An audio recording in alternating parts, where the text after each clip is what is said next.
Are you struggling for consistency in your sim racing? Does your iRating look like a roller coaster? If so, we have good news for you. The way to get more consistent is to first understand what you're doing differently than the professionals. And VRS is the answer. With our competitive subscription, you will have the telemetry, setups, tutorials, and everything else you need to fully analyze your driving. Our data packs and the ability to compare your driving with the best in the world will show you exactly where to adjust your inputs, change your driving line, and shave seconds off of your lap times. And our powerful and precise Direct Force Pro wheelbase and precision pedals are being used by some of the world's best drivers. All these champions agree that VRS hardware is not just the best on the market, it's also priced well below the competition. So if you're looking to upgrade to direct drive and the best pedals in sim racing, VRS is your answer. If you want to get better, get faster,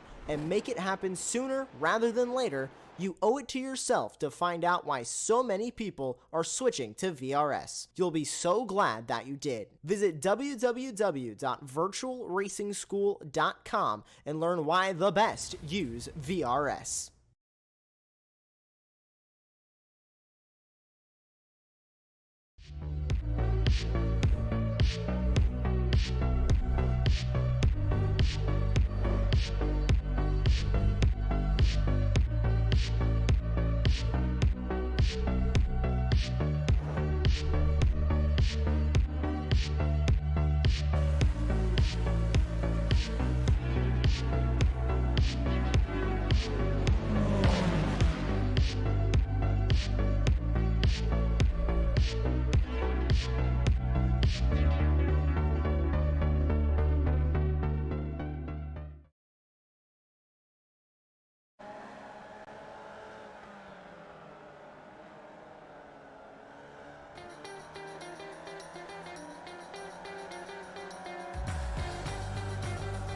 Good evening, everyone, and welcome to Apex Racing TV for Week 13 vRunoffs of the Weekend Warriors and Ray Esports. I am Andy Thompson. I'm joined in the box by Austin Knight, and in the production box we got the wonderful Jonathan Grabowski, and we are here at the Virginia International Speedway. So viewers, don't be disheartened. You've not joined the wrong race. This is Formula V. So we do have a split format tonight for you viewers. So we got a 25-minute Formula V. It was obviously the starter series for the normal SRF Weekend Warriors, but now has got its first airing here on Apex Racing TV. So it should be an interesting one. Then we go back to our usual SRFs.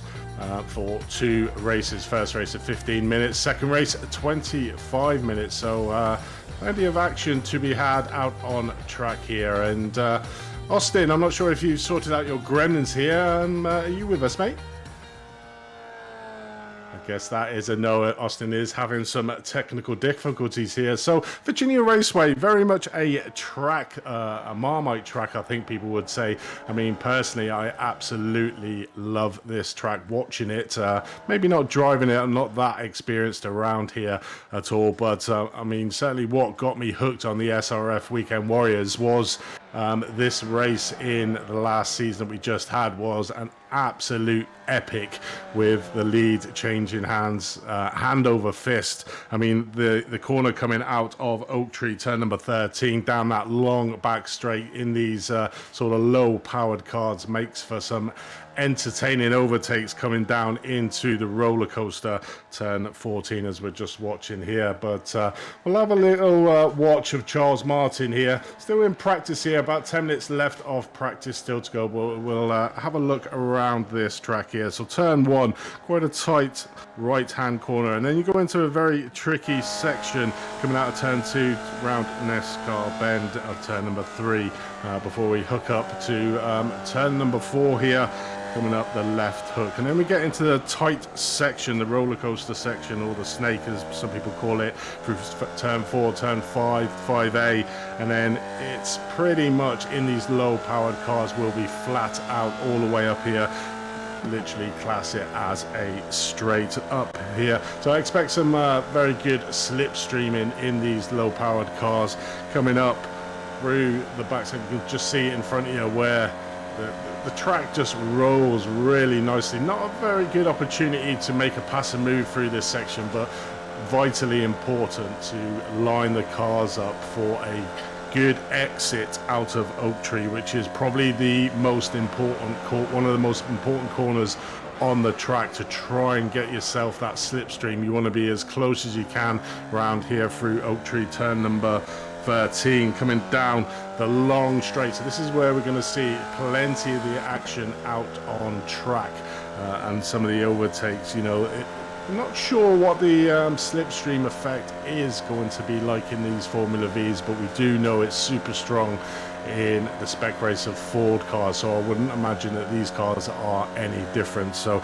coming down here into what will be probably the most corner with all the incidents that we're probably going to have, the roller coaster bend. So we will expect to see some cars making some ambitious moves to try and get the inside line here for roller coaster, coming down through turns 14 and 15 and 16 into the hog pen. Another super fast corners flat out in these cars. Oh, as we see there, Charles Martin making a little bit of a mistake there coming out of the Hogs Pen before they come over the start finish line again for another lap. So 25 minutes is the race for these Formula Vs out on track. So we're still got about 8 minutes left of practice. We can see the times on the left hand side. So green at the moment is topping that with a 2:26.51 with the relatively rest of the field. Castro, Sandro there around about the same sort of time, 2:20s. Then you get into the 2:21s with McGrath and Meyer,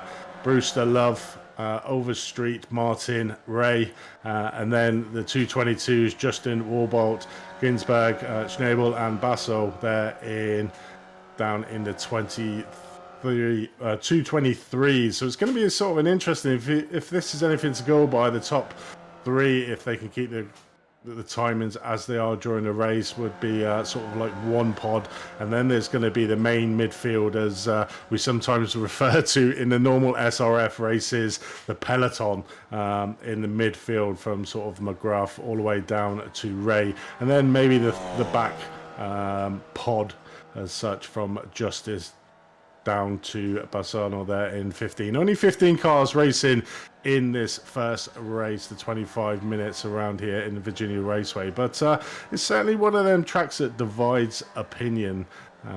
This track, it's very narrow, but it really suits these smaller power cars.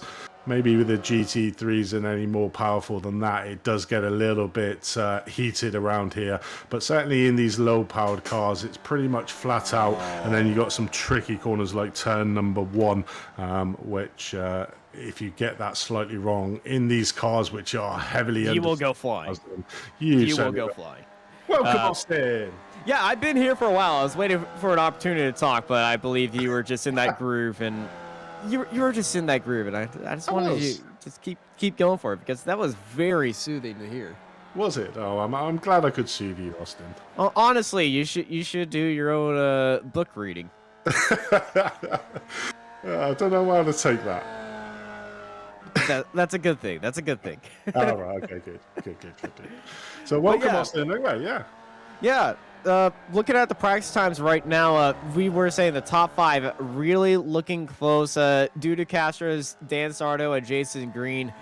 If you're familiar with Formula V racing or involved with the Formula V Weekend Warriors, which is also a league ran on Saturdays, ran by Stevie Ray as well.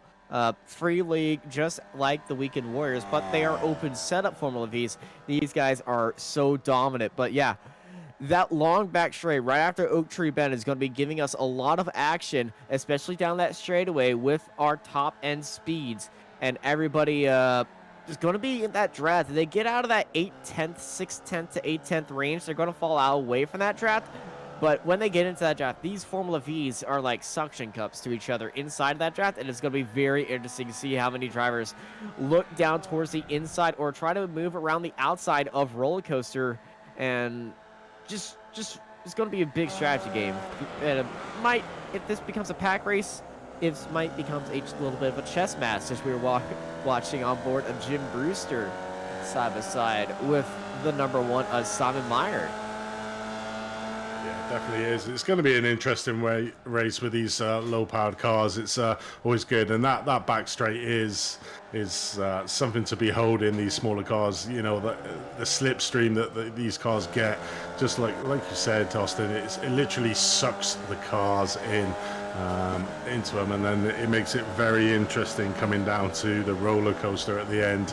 It's sort of who's the bravest and who's going to be the one that just gets on the brakes a little bit less to take that position. But we did see, you know, if you haven't seen the SRF, the latest season race around here at Virginia Raceway, I'd recommend to have a look, because, I mean, it was just a masterclass on the last lap. The leader actually giving up the lead just to pick up that slipstream down that back straight, coming up through the snake after the snake up to turn 7, 8 and 9, and then pretty much powered it down this straight as we're watching Simon Mayer do. So it's a good indication here of the power of that slipstream if he stays in there. It normally comes on right at the end of the straight as well, as you can see there. This one comes on immediately. Yes, it does. That's how much this draft is from this Formula V. They aren't that fast. They're topping out at about 100 miles an hour. And so the earlier you can get that little draft on, get out of that range, and immediately just set yourself up, because you can see Jim Brewster, he's been cleared right there. Immediately, beautiful move by Simon Meyer. But with these Formula Vs, this might change from the Oak Tree Bend. If this goes on to the final corner, Jim Brewster, if he's a little bit closer, could have a run towards the line. And I believe that's what Jim's going to be trying to do. Right now, we're still in practice, by the way, so all these drivers are practicing with each other. Here's the front straightaway. You're going to be seeing that line, but you can see how much Jim Brewster has closed in. I think if he was just a little bit closer, maybe about a 10th or 2 closer, that would have been the win for Jim Brewster by a nose. It's going to be a close one. As you can see, the treachery of turn number 1.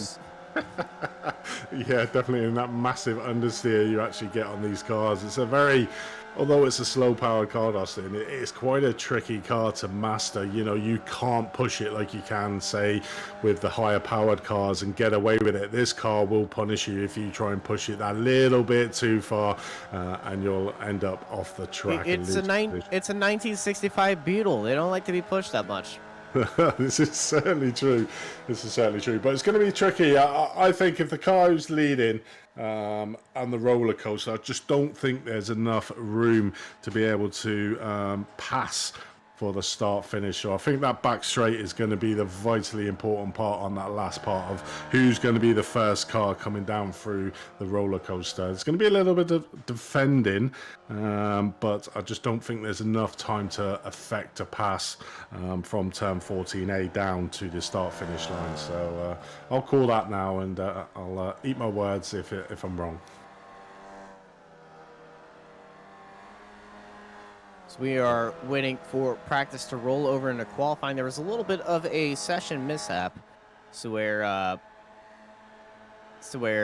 they had a little bit of an issue. They started that session and it had the wrong settings. Instead of a Formula V car, I think it was Formula V, and also a Ford Mustang was included by accident.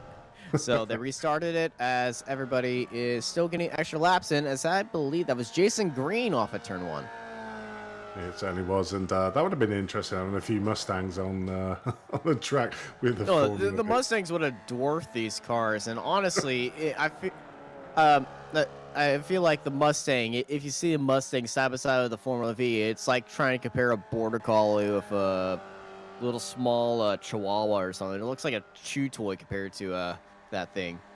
I mean, it's just like a tub, isn't it, with wheels on these Formula Vs. Almost referred to it as a grain of rice with wheels on. Yes. Yeah, it looks like a grain of rice. Compared to the Weekend Warriors Spec Racer Fords, they don't get compared to grains of rice. They look like bathtubs. And I remember the old Spec Racer Ford SRF V2. Everyone said it was a bathtub on wheels. But practice is finally over. It's time to get these cars ready to rock and roll. It's qualifying time. Lone qualifying here at Virginia International Raceway. Certainly is going to be an interesting one, and I believe they only have 2 laps to get a lap in as well. Solo qualifying, so no slipstreaming effect allowed for any of these drivers. So it's pretty much all down to the drivers themselves.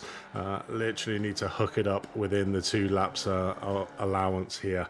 As we see Megan Street going out, and looking at Gary Warbot. So just a few cars going out at the moment for their warm-up lap before we get into the fray. As we Gary Warbot's getting it slightly wrong there.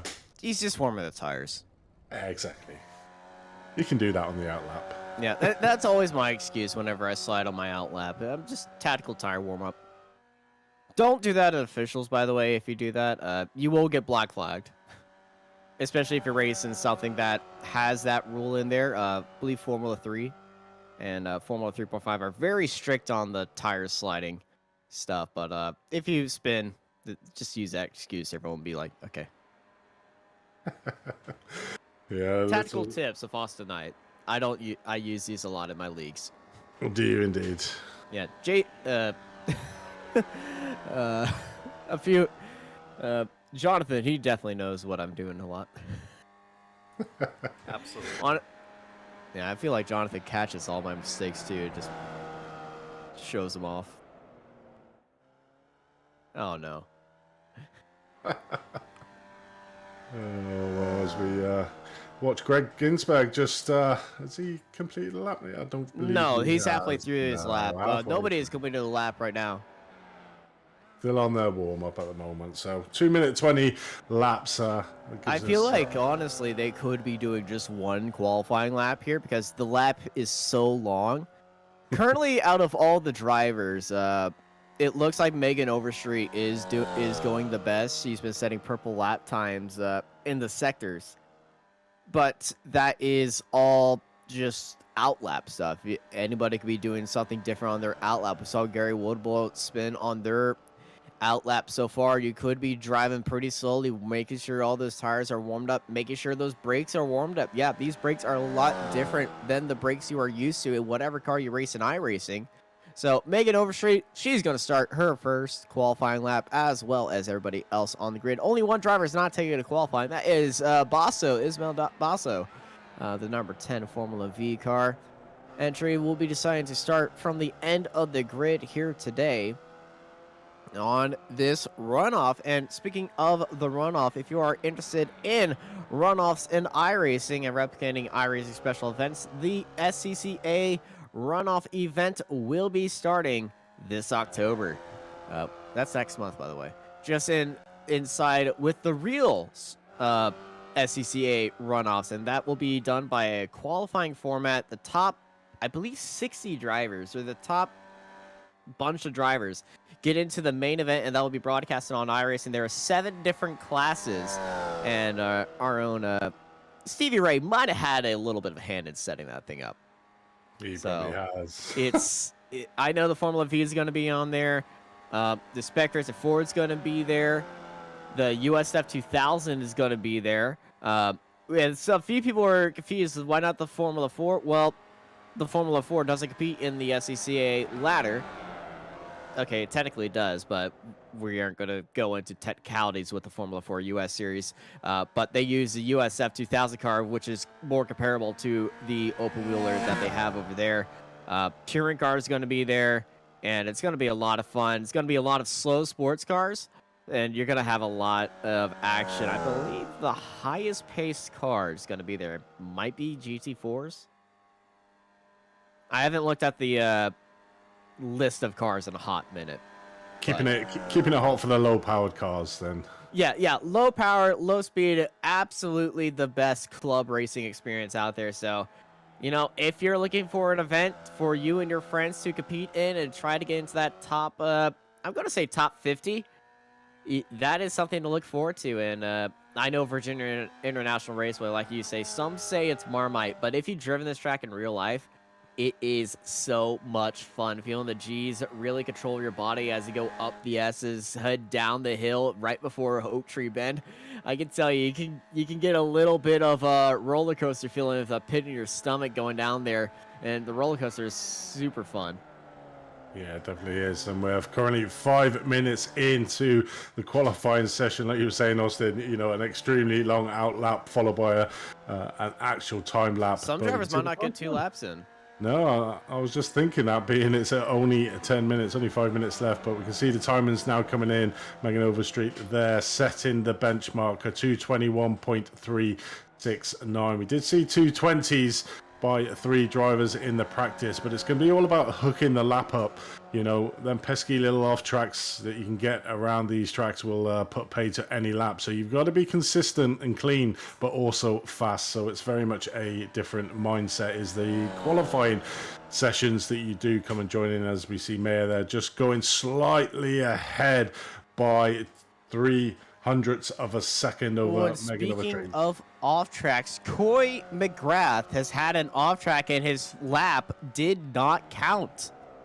So Coy McGrath and Ismail Basso are currently sitting 14th and 15th, and looking from the outside looking in this qualifying session, they have less than 2 minutes to go, and the top time of Simon Meyer sitting at 2:21.34, just 0.03 of a second ahead of Megan Overstreet, and that is just barely ahead of Dan Sadro. Yeah, it is extremely close at the top, but I suppose starting the mid-pack in this could be quite treacherous. Certainly with that turn number 1, there could be some mishaps there, so maybe starting at the back of the grid is actually not a bad idea in this race. 25 minutes long, as we said, and coming towards the end now of qualifying. Drivers have done 1 lap. Well, most of the drivers have, apart from 2. But it's going to be interesting, that first corner. It could be carnage, or all the cars could get through. But being at the back, you'll benefit a lot from the slipstream coming down here. So if it is a big, long procession, having that extra slipstream will be mighty useful just to pick off drivers throughout this race. 25 minutes, so it's going to be around about 14 laps that these drivers are going to be doing. Well, just slightly less, actually, in about 12. Yeah, just in a bit, but it's going to be a lot of fun, I could certainly tell you. Purple sector has been set by Dudu Castro right now. The fastest sector has done by Jason Green, who's down in 4th place, but these drivers are just now finishing their lap. Jason Green came across the line, but did not improve on his time. I believe they went off track at some point. Simon Meyer stays up top. He comes across the line to improve it just by a tenth to a 2:21.11. Fantastic lap by Simon Meyer. We still got Overstreet up there, but she does not improve. Dudu Castro jumps up into 2nd place to snipe that time and it's just behind by 1/10 to Simon Meyer. Yeah, extremely close. No driver getting in the 220s like we saw in practice, obviously heavily. Just probably having shown that power, that slipstream, you know, getting into them 220s probably was by a lot of slipstream in the cars. So it very much seems that the non-slipstream time is the 2:21 at the moment. Meyer still out front and progressively getting faster each lap that he did do. Obviously only 2 laps from these drivers allowed in this 10-minute qualifying, as we just watched there. Justice doing a little bit of snaking. Oh, taking an alternate line there. Oh, that's the secondary pit lane. That's not the pit lane. That's the secondary one. I was just thinking that's coming down after Oak Tree. What's going on there? Yeah, that's a cool quirk about the Virginia International Raceway. This is a very good club. It's called the Motorsports Resort of America, at times by a lot of people. This is why you could have 2 entirely different races going on at the same time, and they have 2 different circuits. You got a north and a south one, or east and a west, actually, because it is kind of laid on its side, on the border of Virginia and North Carolina. I'm going to get roasted if I got that one wrong. There's actually 5 track layouts around here. Yes. So extremely, variety. I could say the grand layout, the one that connects all of them, has a corner name that we cannot say. But if you look on iRacing, you will know why. Or if you just are familiar with VIR, you'll know the name. Or you're a fan of Southpaw Racers who covered that layout, which He covered that layout, calling it the Nürburgring of America, which is a good title, I would say. It's not near the length, but it's a good title. Certainly is, but that is the end of qualifying here, and we'll take you through the grid here. So Simon Meyer sticks the car on pole position with a 2:21.110. Dudu Castro coming late on to get that second place. Megan Overstreet there in third, Dan Sarno in fourth, Jason Green in fifth, Jim Brewster in sixth, Andrew Love in seventh, Charles Martin in eighth, Stevie Ray in ninth, Joshua Justice in 10th, Greg Ginsberg in 11th, Gary Warbolt in 12th place. In 13th place, we got John Schneebel and the two non-qualifying times. Coy McGrath there in 14th and Ismail Basu rounding out the grid here of 15th. Relatively small grid from what we're used to seeing in SRF weekends, but obviously maybe a lot of drivers just taking a little bit of a break ahead of the new season that's starting very soon. But this is going to be an interesting race, Austin, as the drivers get a is this a rolling start? That's very yes, this is going to be a rolling start, just like they do in SCCA. So we're going to be here for a bit. Yeah, I'd imagine. Which honestly, for a bit, it does not seem that fast. But to these Formula Vs, I've done a Formula V rolling start on the Ray Esports Racing League. That pace car goes fast. You're gonna be like on the edge of pushing it at times. Yeah, top gear, full speed. You know what they usually say, pace car speed up. This one is pace car slow down. As you can see, that portion through this curve is actually leaving them in the dust, and Simon Meyer is going to have to actually get onto the gas and catch up to them. I know, it's quite amusing. It is a hilarious situation. Yeah, I mean, they should have had a go-kart or something that goes around ahead of these cars. And it's kind of like IndyCar drivers trying to drive the Honda pace car around Laguna Seca without crashing it. Oh, no, it's happened 2 years now in a row. I mean, it's going to be an interesting race when we do finally get round to the start of this race. 25 minutes. I don't imagine they would need a pit stop, so it's full-out action on track to be able to maximise your position. And I think probably being in third place is not the ideal place with this car. Certainly on this first lap, if the rest of the field can stick close to him, we may find Simon Meyer going a few places backwards, coming down the straight into the roller coaster. But this first lap's going to be treacherous as well. These tyres are going to be cold, although saying that, this is probably like a normal lap for these cars behind the Porsche car here. So we'll get some heat into them tyres, but it's going to be interesting. Oh, well, you say that. That was due to Castro getting an off track and kicking up some dust. So, a normal racing line, it went with a little bit of salt, I would say. But yeah, 14 Formula Vs all set up and ready to go. It's going to be a lot of fun. I can certainly tell you. It certainly is, and it's the first time I've ever seen these have a rolling start, so it's going to be a first for me, which is probably the better way to start these cars, obviously on a grid or closely compact, at least with a rolling start. Starts is the preferred club racing method because everyone's rolling. Nobody has to worry about anybody stalling out the line and getting out of the way because rolling starts makes sense. Are the less chaotic. Yeah, well, in theory. In theory, on some tracks they're less chaotic. Then there are some that are more chaotic. Long Beach is certainly case in point. But I do remember that some leagues, they do say, hey, in Long Beach, the first lap, we're just not going to race to the first lap, and we're just going to have a preferred starting line. Mid-Ohio has that starting line where they actually start everybody on the side straightaway racing into the keyhole. But the pace car is in. We're on the front straightaway here at Virginia International Raceway. It's time for the Week 13 runoffs to fully begin here with the Formula Vs as we are going green, green, green. Simon Meyer gets a good start. Dudu Castro immediately swooping over to the inside to get that draft out of Simon Meyer, making an overshoot in that draft. Dudu Castro, the top three, all in the line. As here comes Dudu Castro. Dudu looking onto the outside. Simon Meyer right now. Who's going to be last and late breakers in? This is going to be Simon Meyer sending it up onto the inside, slamming those gears down. as Duty Castro stays right there, making Overstreet. She's trying to take a look right there. But as we head into that little bit of a bend and then heading into NASCAR bend, this is where cars can get a little bit offset right now. But everybody is keeping their cool. Meyer, Castro, Overstreet, Sadro, and Green, your top 5.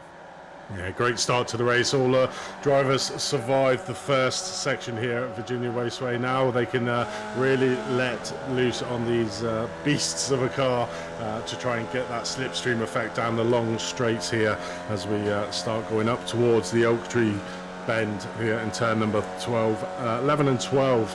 Out on track, and like we said, it's going to be vitally important that they get this corner completely right, because this is where you can gain quite a lot of positions down this back straight.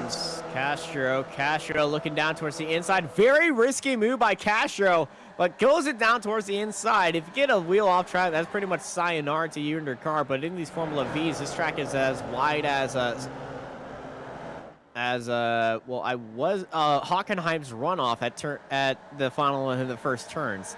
It is just massive compared to these little grains of rice on wheels. But yes, here we go onto that onto that back straightaway right now. Let's join the draft train on board of Andrew Love.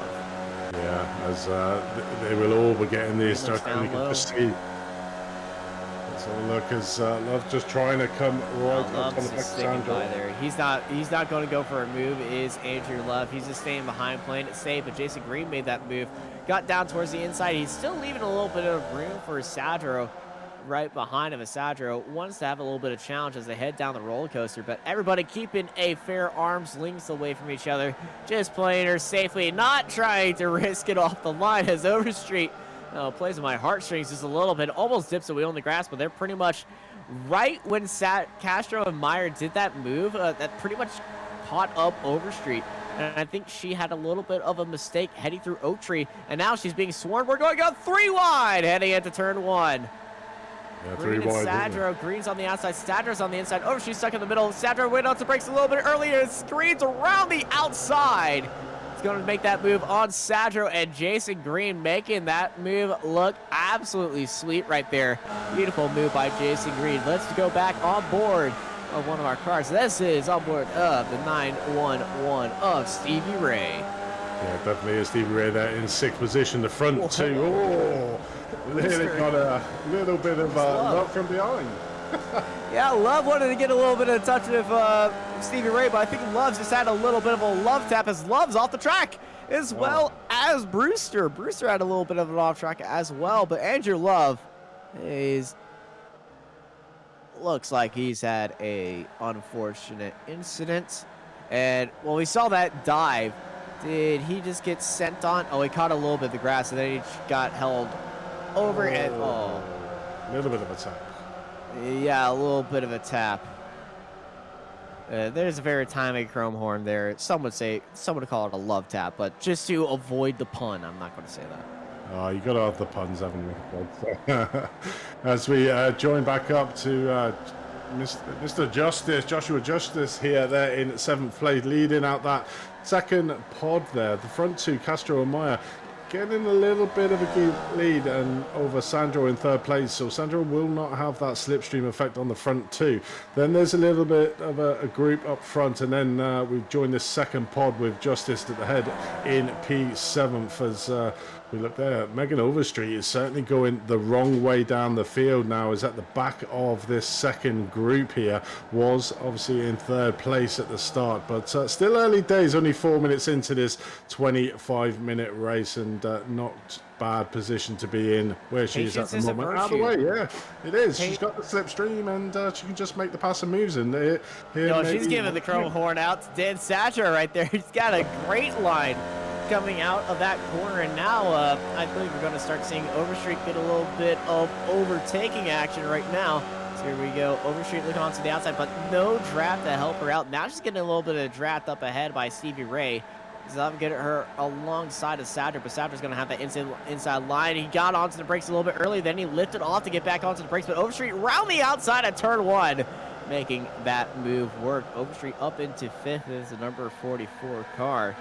But as this group was making their overtakes, they were closing in on that group ahead, and they are really showing off these cars and that H pattern. But Jason Green really put in a lot of work with Stevie Ray right behind him. They're going to catch these leaders if they work together. They don't fight through the corners. If they don't fight through the corners, they get a good teamwork going. They get a good tandem going on. This is going to be a fantastic 6-car fight for the lead. Green there really putting the pressure on the front two, closing that gap down and bringing along that second group there of Ray, Overstreet, Sanjo, and Justice further back, leading that second or the third pod out on the track at the moment. So you can sort of see the timings there of where they're at. Stevie is getting almost a little bit overly aggressive. If Stevie is kind of weaving around, Stevie Ray put in the fast lap of the race. This is where Stevie wants to be right now. He'll be in the catbird seat to get that Drat. That Drat is now getting just a barely bit of affection to Jason Green up ahead. I feel like the cars ahead might try to start bump drafting each other as they go side by side. Here comes Stevie Ray. Stevie Ray's going to get a good run.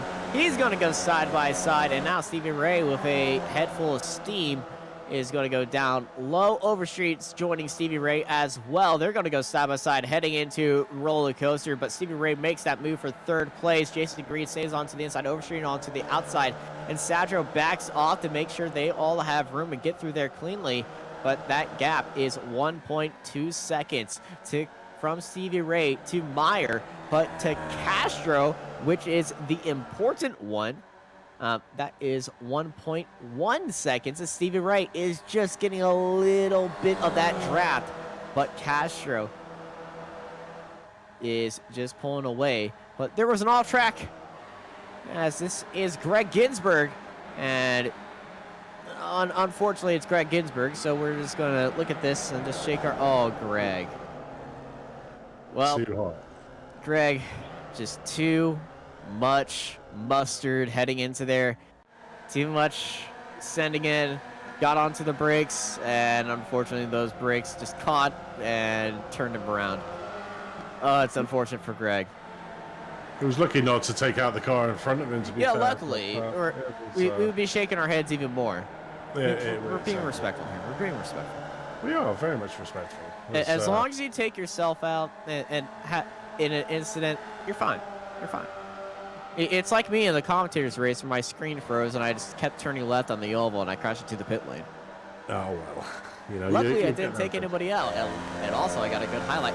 If you ever want to look what the rear suspension of a Formula V looks like, that's what it is. Thank you, Joshua Justice. Just a little tiny differential. Oh, hello. Oh, this is a little bit of an incident. Side by side, up through the S's. McGrath and going absolutely to the nail here. This second pod here is really getting a little bit spicy. The second pod is not worrying about catching that lead pod. They're worrying about having the time of their life and not crashing into each other. But honestly, with them going up the S's like that, I don't think they're worried about that second one either. They're just worried about how big that smile can fit on their face. Exactly, and that's probably the big thing about this car is the fun effect, as we see here. Another change for that lead in that second pod there. As they go 2x2 wide, coming up here into the corkscrew, just backing out slightly to get themselves in a single. Oh, he's missing all the brakes. He got into the grass. Oh, he's hit the grass. That's Joshua Justice off into the grass at roller coaster as he gets back on, but he drops all the way back to 11th. And that is so unfortunate right there for Joshua Justice. Certainly was. Went in a little bit too hard into the roller coaster and just lost that speed. But looking here now, they get action. That's Stevie Ray, Overstreet, and I believe Sadger at the back of him. They're going to go 3 wide. The leaders are going 2 wide up ahead. Overstreet, she's looking for the lead. She's looking down low. Stevie Ray leaving that space onto the inside. Overstreet gets onto the curb, gets pushed out a little bit wide, almost into the Stevie Ray's wheel right there. They are still side by side. And this is great fighting. Stevie Ray able to stay ahead, almost locking wheels once more. It's just super easy to do these Formula Vs because these wheels, they really stand out from the side of these cars. Yeah, it certainly does. That first corner, it very much seems to be that middle line. We've seen 3 passing maneuvers take place in that corner, which have come off successful. So it's certainly that inside line is not the line to be taken around that first corner, but certainly interesting. And Ray is currently leading this chasing group, but that earlier camaraderie that these drivers had has gone completely outside the window, as we see Ray there just losing out to defending and attacking. He's defending from Overstreet, but Overstreet, she was trying to make the move. She did make the move, and now Stevie Ray's on the attack. And Sandra was trying to make the move on Overstreet as she was trying to go to the outside of Stevie Ray. Stevie Ray is defending, and I think Stevie Ray is in the worst spot that you could be. Second and third place in a 4-pack group. Honestly, if you are the least aggressive of the drivers, you want to be at the back of this group. Just take the draft, let everybody else in front of you drive what they want, which is what Jason Green is doing right there. He's just standing at the back, watching the show, eating some popcorn. I wouldn't suggest that while doing it with driving, but with the speed that these cars are reaching, how long they're spending on the back straight, you could be taking a nibble out of a little bit of snack. But here comes Jason Green. He's going down the back straight with them. They're almost 4 wide, headed down the back street and up to the braking zone right now, Stevie Ray. But Jason Green gets not 1, not 2, but 3 overtakes in 1 corner. Jason Green, oh, he got a little bit of green on the tires right there, off track. But Jason Green making a fantastic move for third. I mean, how did he do that? I mean, he was literally on the left-hand side on the track. Obviously, the fighting that was going on, giving that overspeed, coming down that back straight, and he just said, thank you very much. I've had enough of this. It certainly is.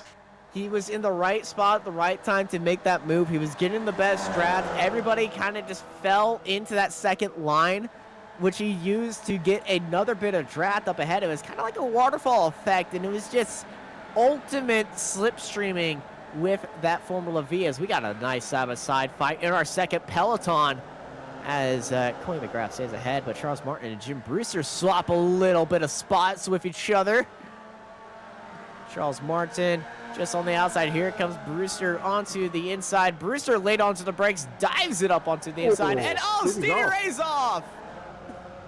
I'm sure we're going to replay of that, but Stevie Ray from the front battling group, or the second. And let's have a look at see what happened here. So Stevie Ray on the inside, Megan Overstreet on the outside coming up. Does he lose it himself, or does he just get a little tap here from Megan? Oh, he got a little bit of a tap. Ooh, Dan Sadro. Well, Dan Sadro is a model citizen of avoiding contact. That is going to be in the pamphlet that he eventually writes. Because that was very close by Dan Sadro. Let's ride on board again. Watch how close Dan Sadro was. Now, he saw that these two are already fighting. He sees them, and he just immediately up. I can say there's a little bit of a clenching moment in there. Yeah, it is. But you saw there, obviously losing the speed in these cars takes forever to get yourself back up. He's now caught by that second group, which that second group is now the only group. It certainly is. Well, that second group is now just the first following group, because everybody else in that first group is kind of separated with themselves. And Overstreet, she's all by herself. Jason Green's all by themselves, chasing down Mayor Castro, which we haven't covered at all really too much today, but these guys in this secondary group, it's just been absolute fantastic to watch. Being led out by Coy McGrath and Sadro as they go side by side. Sadro, I think, would want to be at the front of this group, but we've seen on how aggressive this second group is. They don't take no for an answer. They will certainly go for it no matter what. They get onto that front straightaway. Here we go again. Castro. Sadro goes onto the side of McGrath. Gets a nose just ahead across the line, and they go side by side right behind them as well. And scratch that. We're going to go 3 wide into turn 1. Do I see a fourth? Am I going to get a fourth? We're not going to get a fourth, but we're going to get a set up onto the inside. A little bit of getting out wide right there. McGrath getting caught on down, but Sadro staying onto the outside. Sadro had to back out of that. That was almost contacted and off the track for Sadro, but that was a send by Jim Brewster. It certainly was, but it worked out for him really well. I mean, he just put the rest of the drivers off in that. McGrath was on that the central line, but couldn't get the speed out of the corner due to Brewster just diving it up the inside and slightly spinning out. But at least we've got this second group, and there's some epic battle after that first group has sort of been dissipated by one of the issues. But we have had the changing of the lead here. Mayer currently out in front. Castro just trying everything at the moment, really putting him under a lot of pressure in second place, and these two just chopping and changing the positions due to the fact of the close proximity of each other. So as soon as they get on a long straight, they just change the lead. But these two working quite well together. You can see the gap now, 2.4 seconds. Green's trying to do whatever he can to get it. Oh, see Megan in the background there, getting a little bit squirrely over street in fourth place coming out of Oak Tree Bend. If you look from this shot right now, they're just halfway down the straightaway. You can see the other cars coming around Oak Tree Bend. They are so tiny, they look like ants. That's how, but honestly, you think, oh, they're just at the back of the straightaway. In other cars, that'd be like, okay, they aren't that far behind. In these cars, this gap to our leaders right now is 10 seconds. That is insanely long, and you usually don't think, oh, 10 seconds, oh, they're on the same straightaway. The only time you would ever think that is A, if they're at Le Mans or the Nürburgring. Not Virginia International Raceway, but this is what happens when they get cars like the V's on track, which is so awesome. Tight, packed racing, and everybody really going at it with each other as we see Brewster and Satro, and hello, Charles Martin, the Canadian, bringing it 3 wide right now down that front straightaway. Yeah, literally. And in the back, we see Coy McGrath. Are we going to see Coy get a little bit tricky? I don't think so. Gary Woodbull also back there as well. Coy just on the outside, but just watch Satro catch that little bit of an inside curve. You get that curve, that's going to upset your braking, and oh, they make contact once more! Martin and Satro banging wheels through turn 2. Probably not advisable in these cars to bang wheels. No. Like paper thin, these wheels. So luckily managed to both keep on track. So still got this great. Oh, Martin's off the track. That's going to really slow them down. And oh, how did McGrath fit through that gap? McGrath, advantage McGrath finding himself just sneaking through that gap. If we get a replay on board of McGrath's overtake, that will be a absolute treat to my eyeballs. We always like to treat your eyeballs as well, Austin, but here we go. Over to you. Well, we're riding on board of Coy McGrath.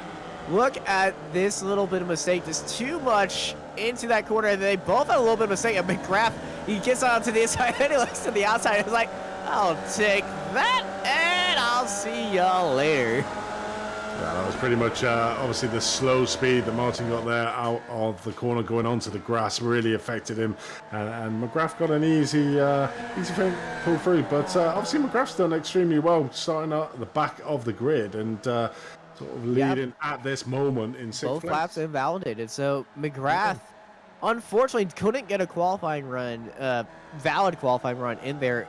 It shows you how really hard he was pushing to get these lap times, because to get an off track of this car, you really have to go searching for it at times. But you can also just scoot a little bit wide and just dip a wheel, which we saw at that opening sector with both Martin and Sadger right there. They both had a little bit of an incident, but no, leading the group, Stevie Ray's back. He certainly is. Come back to this group here and leading it out at the moment. So it's increased. So we got Ray McGrath, Sandro Martin. There is this what we call it, the main peloton chasing the group. As we see Brewster there at the bottom of the street, just making the overtake over street as well for that 4th place. But 3 wide here into the first corner. Ray got a little bit. He was almost cleared of everybody in front of him, and he did not want that. He sent it into turn 1, but McGrath does not want to take no for an answer. McGrath looking on towards the outside, trying to challenge Stevie Ray, but Stevie Ray staying ahead. And I love these Formula Vs because they have a little bit of variation in them. There are 2 different Formula Vs in We got a replay going on. Yeah, replay here of Brewster passing Overstreet coming down into the first straight. So trying to make up the street, but very relatively easy pass here on Megan Overstreet here into turn one. Okay, yeah. That gave the place. It felt like he gave the place, but when you look at it from the side, if you didn't know that Overstreet was giving the place, you thought Jim Brewster was going to take a trip into the wild side and walk with the wild things in the woods over there. There was a lot of speed, but yeah, that was Overstreet just letting Brewster have that. A lot of speed for these cars. Yes, it's a scary amount of speed at times. Well, it probably is in these open wheel cockpits. Even doing 100 mile an hour in something extremely open as these cars will be exhilarating. And we rejoin this battle for 6th place. Oh, as we see Ray just going off. Ray's mowing the lawn. He literally took too much of that exit and lost it, and that's pretty much him right down into P12 and in no man's land, so he is out of that battle. But McGrath is still leading that group there in P6 and Martin in P7. We got a replay of this, but I think after this happens, I think Stevie Ray is going to ask us to delete this video off of YouTube, because this is a big oopsie dipso wheel all the way to the grass and all the way, almost getting onto the other bit of track. He's halfway in between them in the valley, and he's showing us a good, he's showing the people at Virginia International Raceway a good route for a rallycross track. Yeah, it definitely is. As you saw him, full right steering locker, not really going that much right. But we join back up with these leaders, still battling it out. Mayer out in front, Castro on the inside, trying to take that inside line. He might have the job done here, but Mayer literally pushing him all the way. We'll have the inside line here into turn number 2. Manages to get it. Oh, but Castro just holds it around the outside. Beautiful move by Castro. And now I'm going to try to get my word in why I love these Vs and how they're two different Vs, and we got a brilliant example right there. There are two different types of Vs in iRacing, and I believe the Vs are the only car in iRacing that has a built-in variation. You can't control this variation, by the way. It happens wherever it goes. Look at the roll hoop. And look at the mounting of the camera. Some drivers have a much sleek mounting, and that is a race camera. So if you're right on board with Simon Meyer, looking at Castro, you'll see how small that mounting is. Yeah, there it is on the very left side. And then if we go to Meyer, Castro looking back at Meyer, you can see that big giant GoPro on that roll hoop. This is the only thing on iRacing. Only car on iRacing that has that built-in variation where they have different cameras for the mounting thing, and that small detail is really impressive, and it makes it feel more like a club series race than an actual series, because, you know, when you go to the clubs, not everybody has the GoPros. Some people have a little bit of the pen-size aerodynamic cameras in there that have a little bit of a data logger, and then you get some people with the giant camera, they just duct tape it to the roll bar. It's not safe, but they still do it. Yeah, I didn't actually know about that, so there's a useful bit of information there, Austin. That's put a whole new light on these Vs, but Green starting to catch up slightly, still 2 seconds behind these two. With these two now starting to fight, we are currently 23 minutes in, so this which will be white flag. The white flag. Yeah, yep, last lap action. Let's see if we're going to have Simon Meyer to stay back and not go for the attack right here, and just let Castro lead to that final line. And I think that's what's happening. Meyer, he's got a good run. This is the first time that we're seeing Meyer not challenged, and I think Castro has that in his mind. We might see a weekend Warriors SRF move. I think we will. On purpose giving the spot away, but they gotta be careful in this little snail's race pace to not hit each other and not give Green an opportunity to catch, because we saw on how far Green, he made up 3 spots down that straightaway in one corner, then he pulled away from everybody else. If they give up that gap through this section, if there's just a little bit of mistake by Castro when making this move, Jason Green could have a big opportunity right here. But due to Castro leading out Simon Meyer in that one, he's going to be playing it smart. He's right onto that bumper. If this was Castro's opportunity to be making that move, he'd be taking a bad line right here, getting onto the brakes, but he wants to stay in the lead. But Meyer is right there. Meyer going for the move. Castro's down low, forcing Meyer out wide. Meyer staying back, and this is going to be all Meyer right now. Down that back straightaway. The ball is in his court, getting a little bit of a gap. Heading into Oak Tree, maximizing that speed down the straightaway. Okay, let's go. Simon Meyer's time. Let the weaving begin.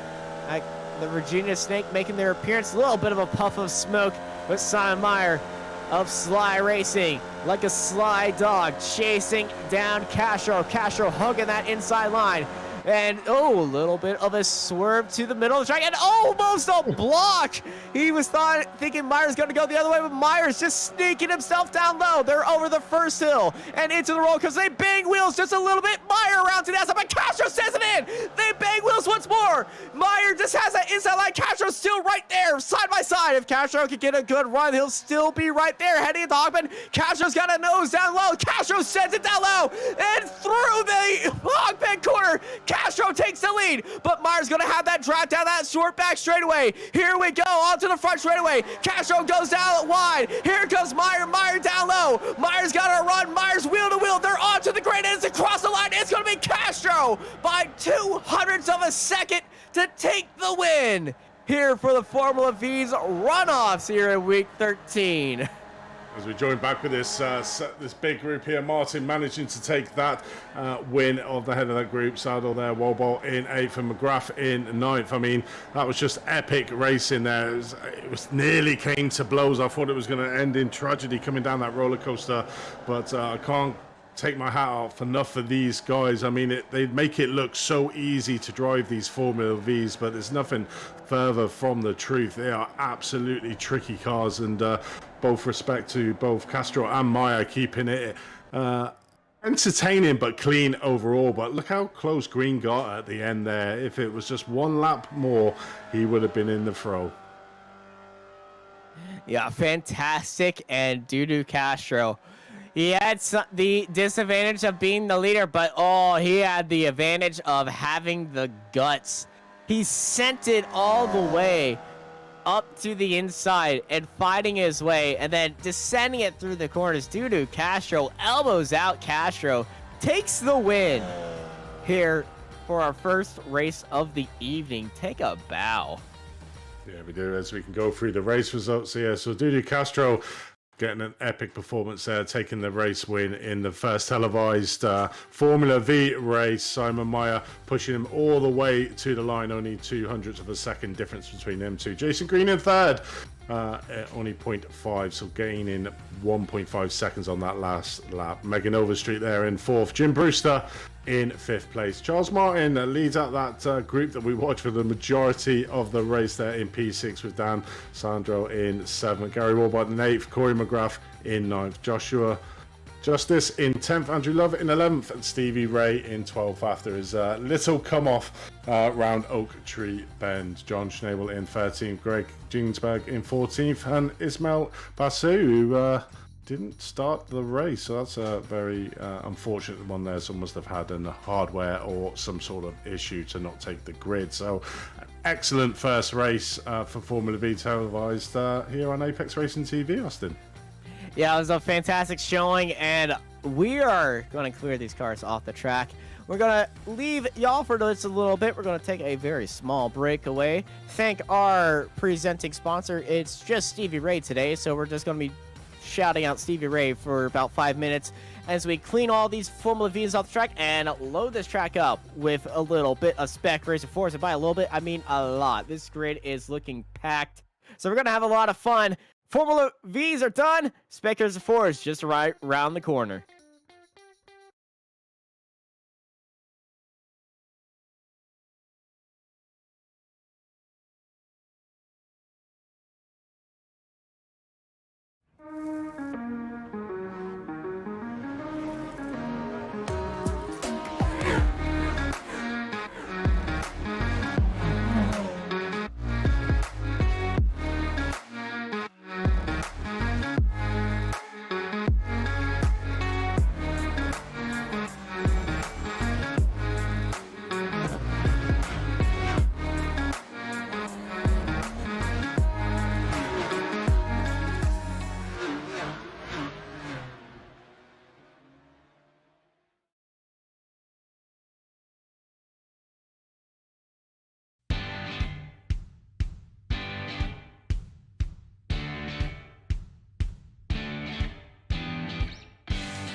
Are you struggling for consistency in your sim racing? Does your iRating look like a roller coaster? If so, we have good news for you. The way to get more consistent is to first understand what you're doing differently than the professionals. And VRS is the answer. With our competitive subscription, you will have the telemetry, setups, tutorials, and everything else you need to fully analyze your driving. Our data packs and the ability to compare your driving with the best in the world will show you exactly where to adjust your inputs, change your driving line, and shave seconds off of your lap times. And our powerful and precise Direct Force Pro wheelbase and precision pedals are being used by some of the world's best drivers. All these champions agree that VRS hardware is not just the best on the market, it's also priced well below the competition. So if you're looking to upgrade to direct drive and the best pedals in sim racing, VRS is your answer. If you want to get better, get faster,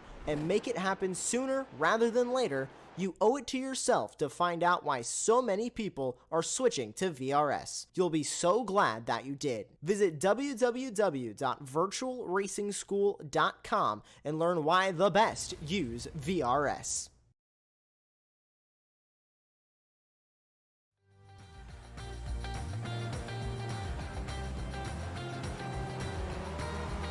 Welcome back to the Ray Esports and Weekend Warriors Week 13 vRunoffs.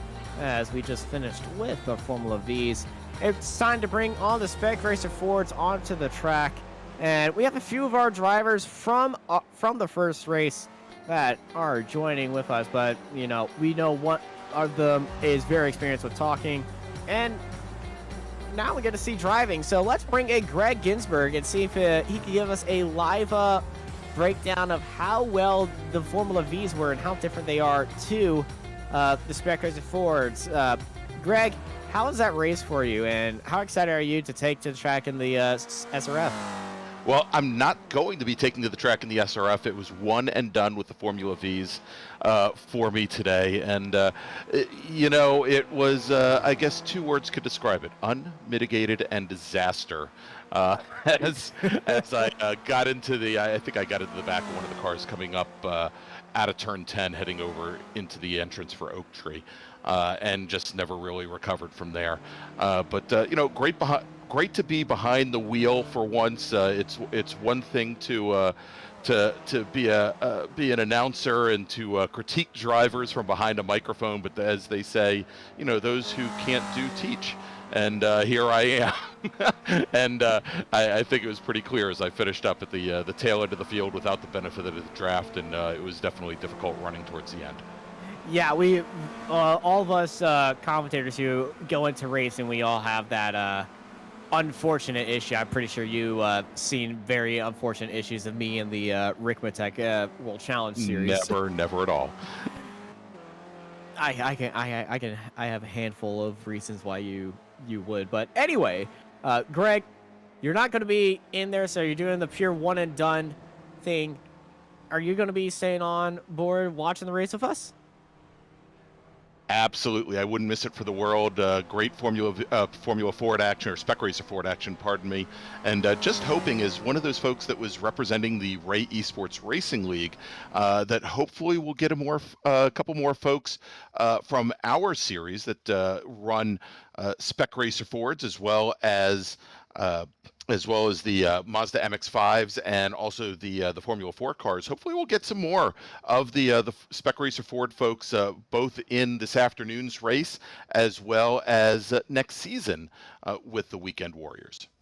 Yes, the Weekend Warriors and Ray Esports, all ran by Stevie Ray. But yeah, I've run in a few of the Ray Esports racing leagues when I can, and it's always so much fun.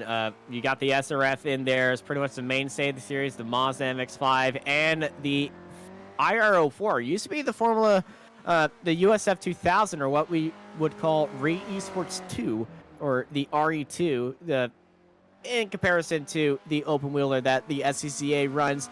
But we switched to the Formula 4. It's just a little bit more user-friendly, that Formula 4 car.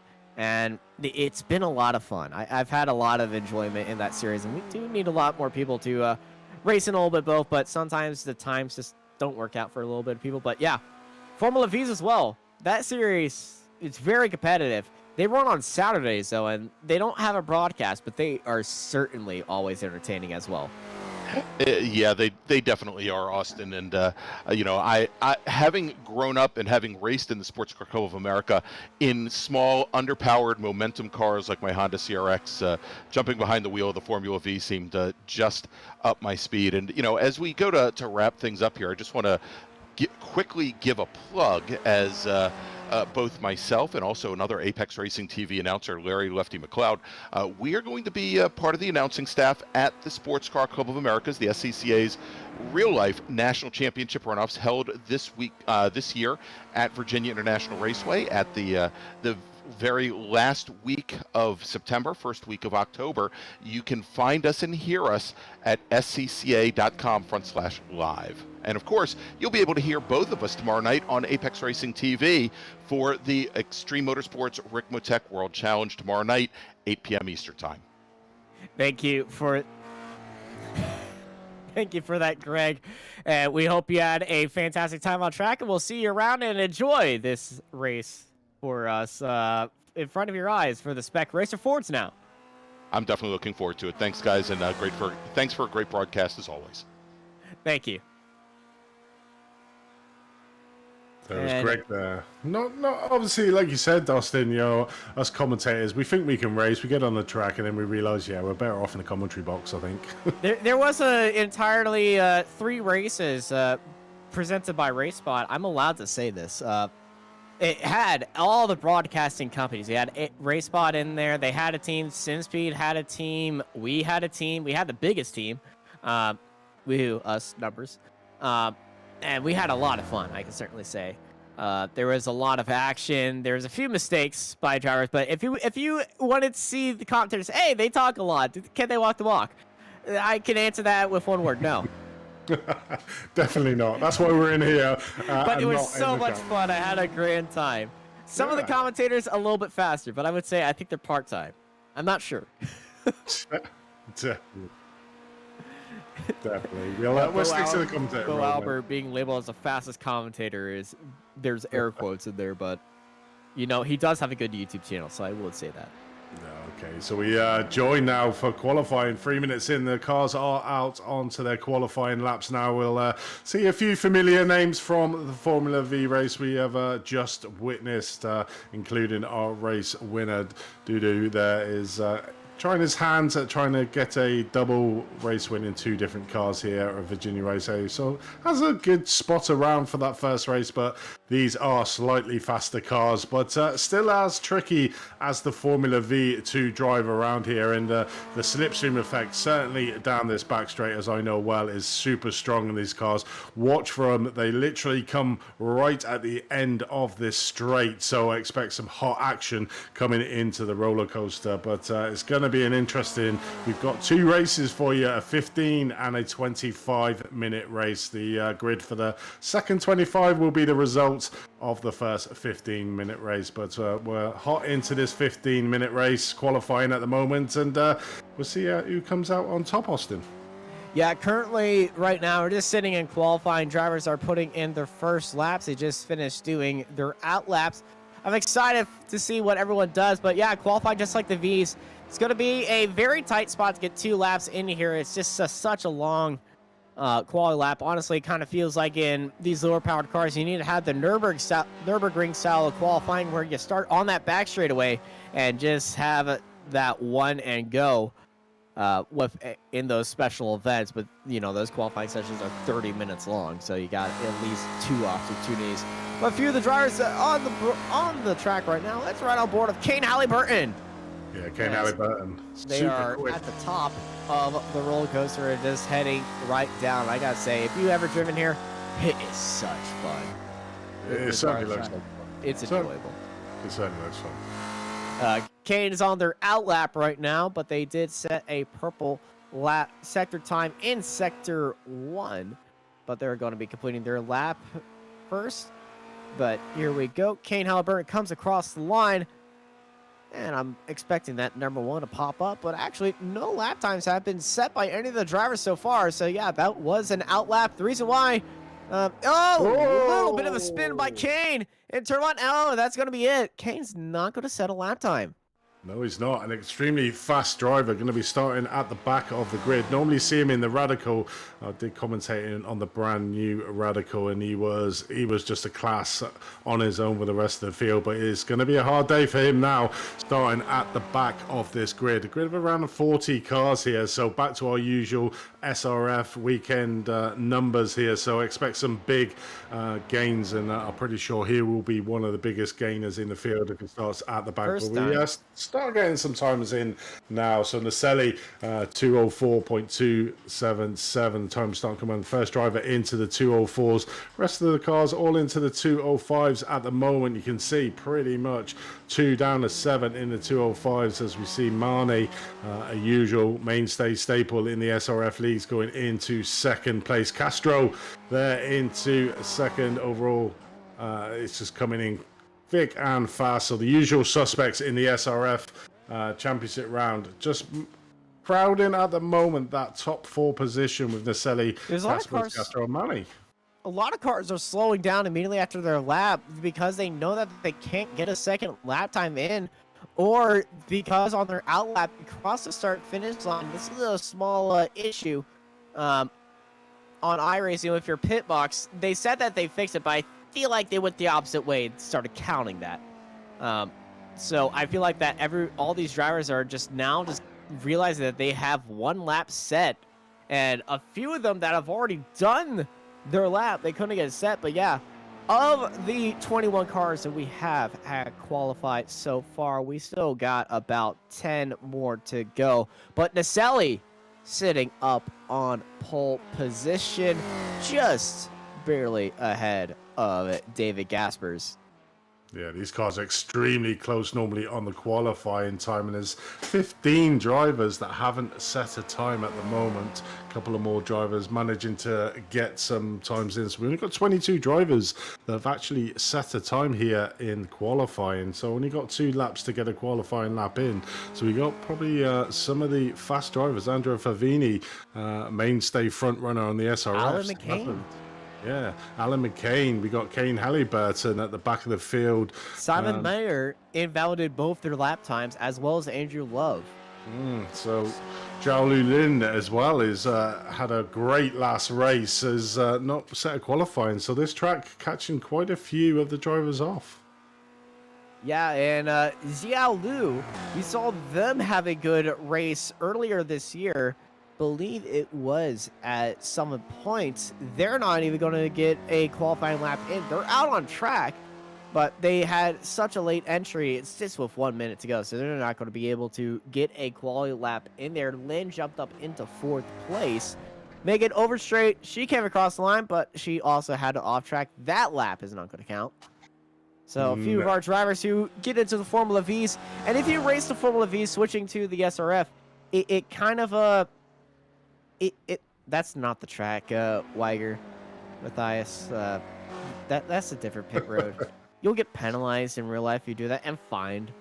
Don't do it. Just doing the alternate line around there, obviously. I believe you get an off track for doing that too. Do you? I believe you do. I haven't done it in a long time, and honestly, it hasn't crossed the mind to even look at it in a while. But I believe you do get an off track. It definitely doesn't count the lap if you do it. Definitely not. It's like going through Suzuka's East pit lane, which there's a hidden pit lane in Suzuka if you don't know about it. I did not know about that. There you go. We got a grid, but we also got a long rollout here, so we're going to be taking our time chilling as Naselli is starting up on pole ahead of David Gaspers, ready for Wiener Schnitzels. I saw that and I had to do it. Thank you, David Gaspers. Wiener Schnitzels. I said Wiener. Wiener. Oh, my God. I'm liking. I see it. I thought of. I was thinking of, schnitzels. And is that a type of dog?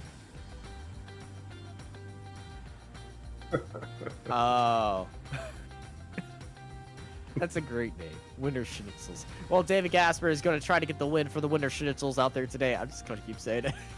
You are in it. Stop me. You do the rest of it. I'm going to keep referencing it. So in third place, we got the winner of the first V race, Judo Castro there in third. Wan Shi Lin in fourth. In fifth, we got Jorg Marni. In sixth, we've got Mark Carter. In seventh, we got Frenzo Arabian. In eighth, we got Jeff Fritcher. In ninth, we got Dan Serrano. In 10th, we got Matthias Weiger. In 11th, we got Jason Green. And 12th, we got Kumo Lesnoy. As we look down at the grid, we got Adam Bradshaw in 13th, Phil Berry in 14th, Ian Brewster in 15th, AJ Fluna, I'll probably absolutely carnage his name there, but I do apologise, Aaron Fogel in 17th, Alan McCain in P18th, Paul Jackson in 19th, with Kurt Nunez behind him in P20th. Over to you, Austin. And behind them is going to be Stevie Ray and Gary McAvery, followed by Gary Woodbull and Kane Halliburton in 24th. We're starting to get to the driver's side. Couldn't put in a lap time. Zia Lu is going to be in 25th, followed by Tim Hendrickson. Megan Overstrait, we saw her in the Formula V, as well as Simon Meyer. They're into the SRFs now. We're going to have a little bit of fun out there on track with Andrea Favini right behind them and Tom Gradwell as well. Andrew Love and Marcus Burkett be in 31st and 32nd, followed by Stephen Mitchell, Joshua Justice, and Joshua Flores at the end of our 35-car grid here at Virginia International Raceway. And you can see these 35 cars are pretty far spread out right now, as that Porsche, well, easier for these cars to catch up to them besides the Formula Vs. But there's so many of these cars that this is like a marathon start where everyone at the back of the grid is insanely far off. And it's like a waterfall started track. You just see how far everyone spreads apart. It certainly is. I mean, a few names to watch out for here is going to be Halliburton, how much he can move back up through the field. David Glaspers has got some sort of recompense to do. Obviously, in the last round in Sebring, literally got taken out trying to get in the pits from a back marker. So really wants to have a good race result here. Luckily, no pit stops needed in this race, so it's going to be all out on field. And then you got Naselli, Wan Shi Lin, and Dudu Castro looking for the double as well. So watch out for these front runners. We normally start seeing these little pockets of groups, and then you get the front group that manage to get away from the rest of the field. So see if we follow trend, or if this one's going to be completely different. Indeed, as well, I can already tell you this pace lap is already different. Nope. There's one car already off at Oak Tree. I thought we were going to escape it. Nope, we didn't. As Kane Halliburton is. That's not the track, y'all. Carnage. Was he testing if it was an off track? The funniest thing is, when he went through there, it actually tripped our pit lane timer. I got Kane Halliburton has entered pit lane. That is great. I just hope it's going to be exactly the same as the race we saw earlier on in the season in Spec Racer Ford, which was absolutely epic. I mean, it is a very tactical race, this one, and that slipstream effect, like we saw in the Formula V, is all the more prevalent in these cars. Being that second place on that last lap is that prime position coming down that back straight if you're close proximity. But ahead of us, we've got two races. The first one here today, 15-minute sprint race. So let's see what goes on in this first race. Going to be interesting. Yeah, 15 minutes on the clock. The Porsche safety car is off. It's time to get ready to rock and roll for the first time of 2 times. This Spec Racer Fords are green. Naselli gets a good jump, and already David Gaspers and Dudu Castro are pressuring each other right now, all the way down to that inside line to get the draft as they can. The 73 just staying on down low as David Gaspers looking onto the outside. Here comes Dudu Castro. Castro sending it down low. Yuan Shi Lin trying to follow in, but Castro gets ahead of David Gaspers. Gaspers gets right behind of Castro right now. Naselli, Castro, Gaspers, Lin, and Manny, your top 5 as everybody's getting into that line here at VIR. They certainly are, you know, getting through that first section, very tricky in these cars, certainly with the amount of cars. You can see them all jostling for position around this infield section at the start of this track.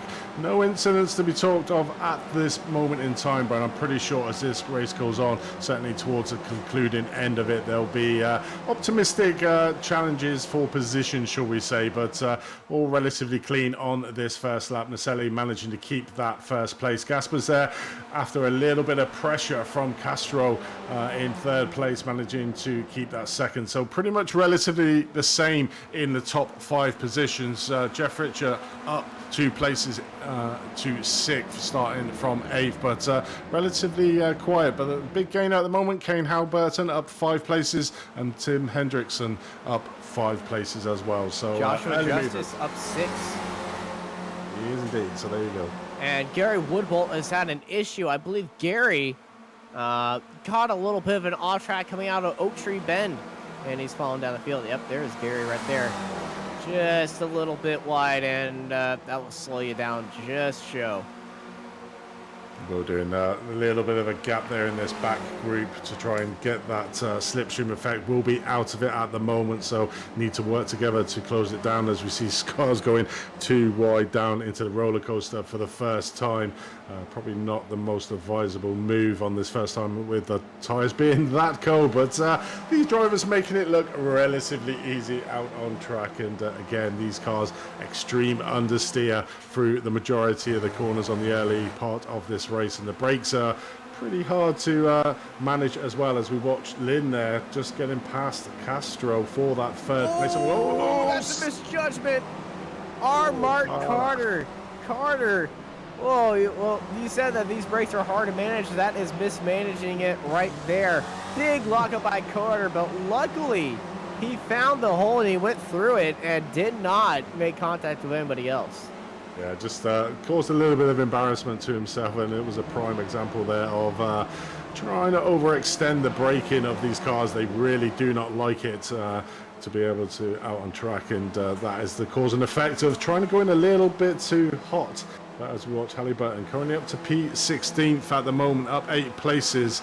Our biggest mover out on field, and yes, I can confirm he is the biggest mover out on track, 8 positions up from where he started. So making inroads in, and really needs to try and get up as far as he can for this second 25-minute race, because the grid is obviously formed by the results of this first race here. So we really need to get up after that pretty dismal, in his eyes, qualifying period, and along with 15 other drivers. Really got to make some moves here as we watch Megan Overstreet. Oh, we got the 113 around. Oh, EJ Fundler is off and around. yeah. And Gaspers and Naselli are fighting for the lead, but just caught the outside of Oak Tree, and I feel like that loss of grip just turned the car around. But new leader, David Gaspers, ahead of Naselli and Lynn, your top 3. Let's have a look what happened to EJ coming around. I imagine it's exactly like we saw with Stevie Ray coming around the Oak Tree, then getting on the outside too much, and like you would say, Austin, giving a little bit too much. It's going side by side, really pushed out. Oh, he got hit. No, he got hit that's by the 153. I'm not sure who that was, but I think that might have been Liu. Liu is in the pits right now, so if it was Liu, he got damage off of that. But that was a strike. I thought that was just a self spin right there, and it was far from a self spin. That was a it was a hit off the track. And Mayer's off the track. That's a self spin. I can say that for a fact.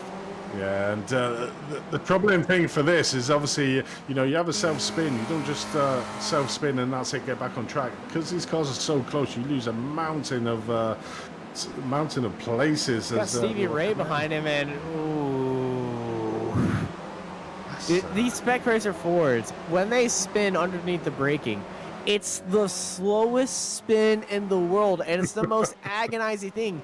These tires, they're small, and you're just like, oh, I'm going to start spinning. I can say that it's a pretty slow spin. It makes it worse.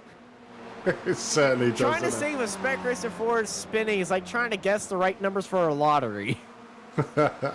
Yes. Yeah, that's a good analogy, though. As we watch Nunes there battling it in P17th at the moment in this mid-pack peloton, going all the way up to Brewster in 12th position. So groups are starting to form. You can see they're looking on board from Nunes.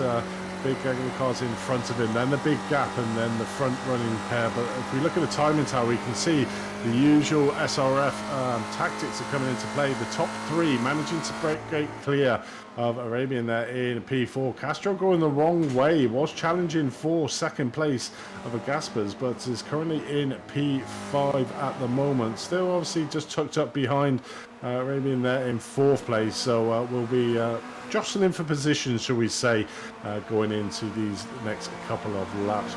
Speaking of moving the wrong way, Stevie Ray has fallen down a boatload of places. What has happened to Stevie? Well, luckily we have a replay that was on Stevie, so we're going to show you that. This is Stevie Ray, just a little bit ahead of his own group, kind of in no man's land. Is this curse of the brakes? Yep, there's the lockup, and there's the grass, and oh! Well, it was almost three cars doing exactly the same thing. Entering roller coaster was Stevie Ray going off the track, as well as, was that Favini behind him? I think it quite possibly was, but I mean, Austin, obviously coming from the Formula V, obviously not massively more powerful these cars, but a completely different drive in most aspects. It's different weight transfer. It is, isn't it? It's going to be it's going to be quite difficult riding around for 25 minutes in a Formula V, jumping in the Spec Racer Ford, and then trying to be quick out on track is going to be a struggle for maybe some of the Formula Vs, and maybe that's why we're seeing Castro going the wrong way down the field. Obviously, the winner in our Formula V in race 1, but he's seems to be struggling, not really seeing any big gains from the Formula V drivers, so maybe affecting him slightly. But one person who's not affecting is Halliburton, up to P12 at the moment from the back end of the grid. Obviously, he was the top of the non-qualifiers, so did have. We got a car going backwards in the oak tree. Is that Philip Berry? I think that's Philip Berry. Yeah, it is Philip Berry. Unfortunately, it's Philip Berry. I love the way you say that. Phil Berry.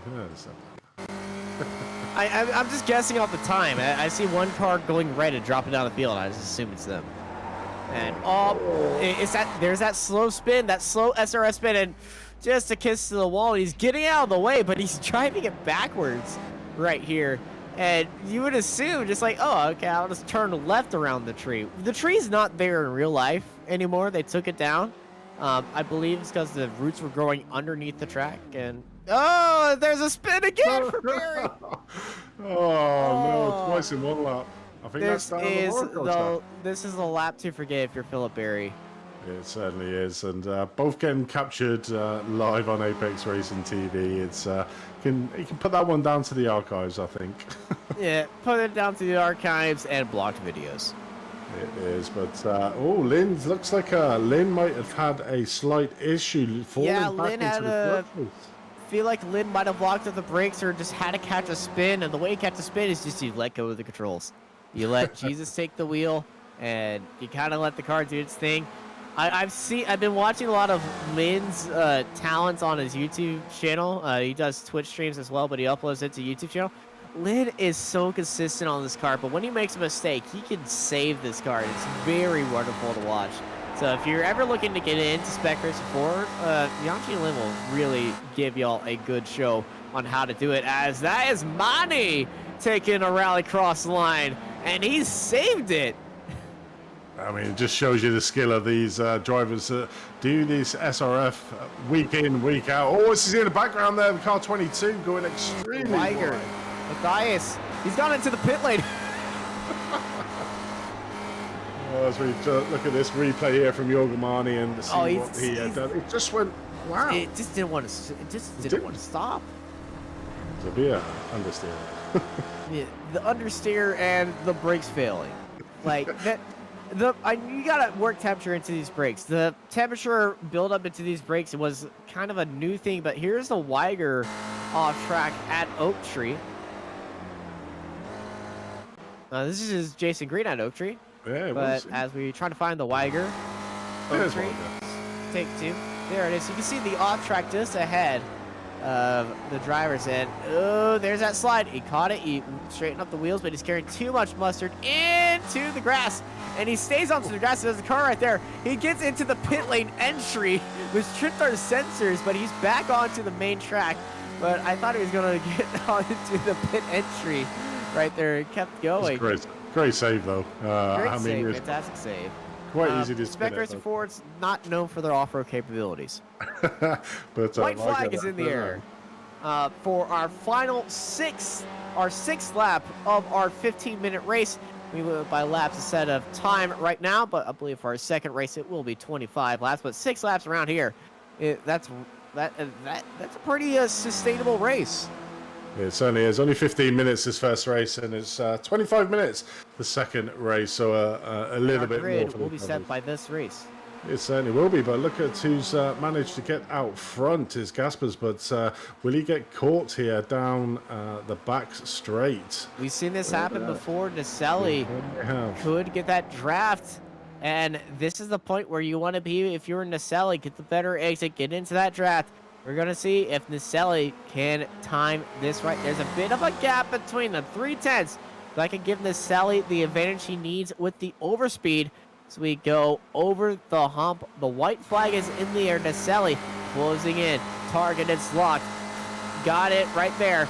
He's going down for the outside move that will give him the inside line heading into roller coaster. You just got to get that inside line. Now he's going to send it into the brakes. They're leaving. They are being so respectful right there. Naselli is taking the lead, but Gasper hops over to the curb. They're still side by side.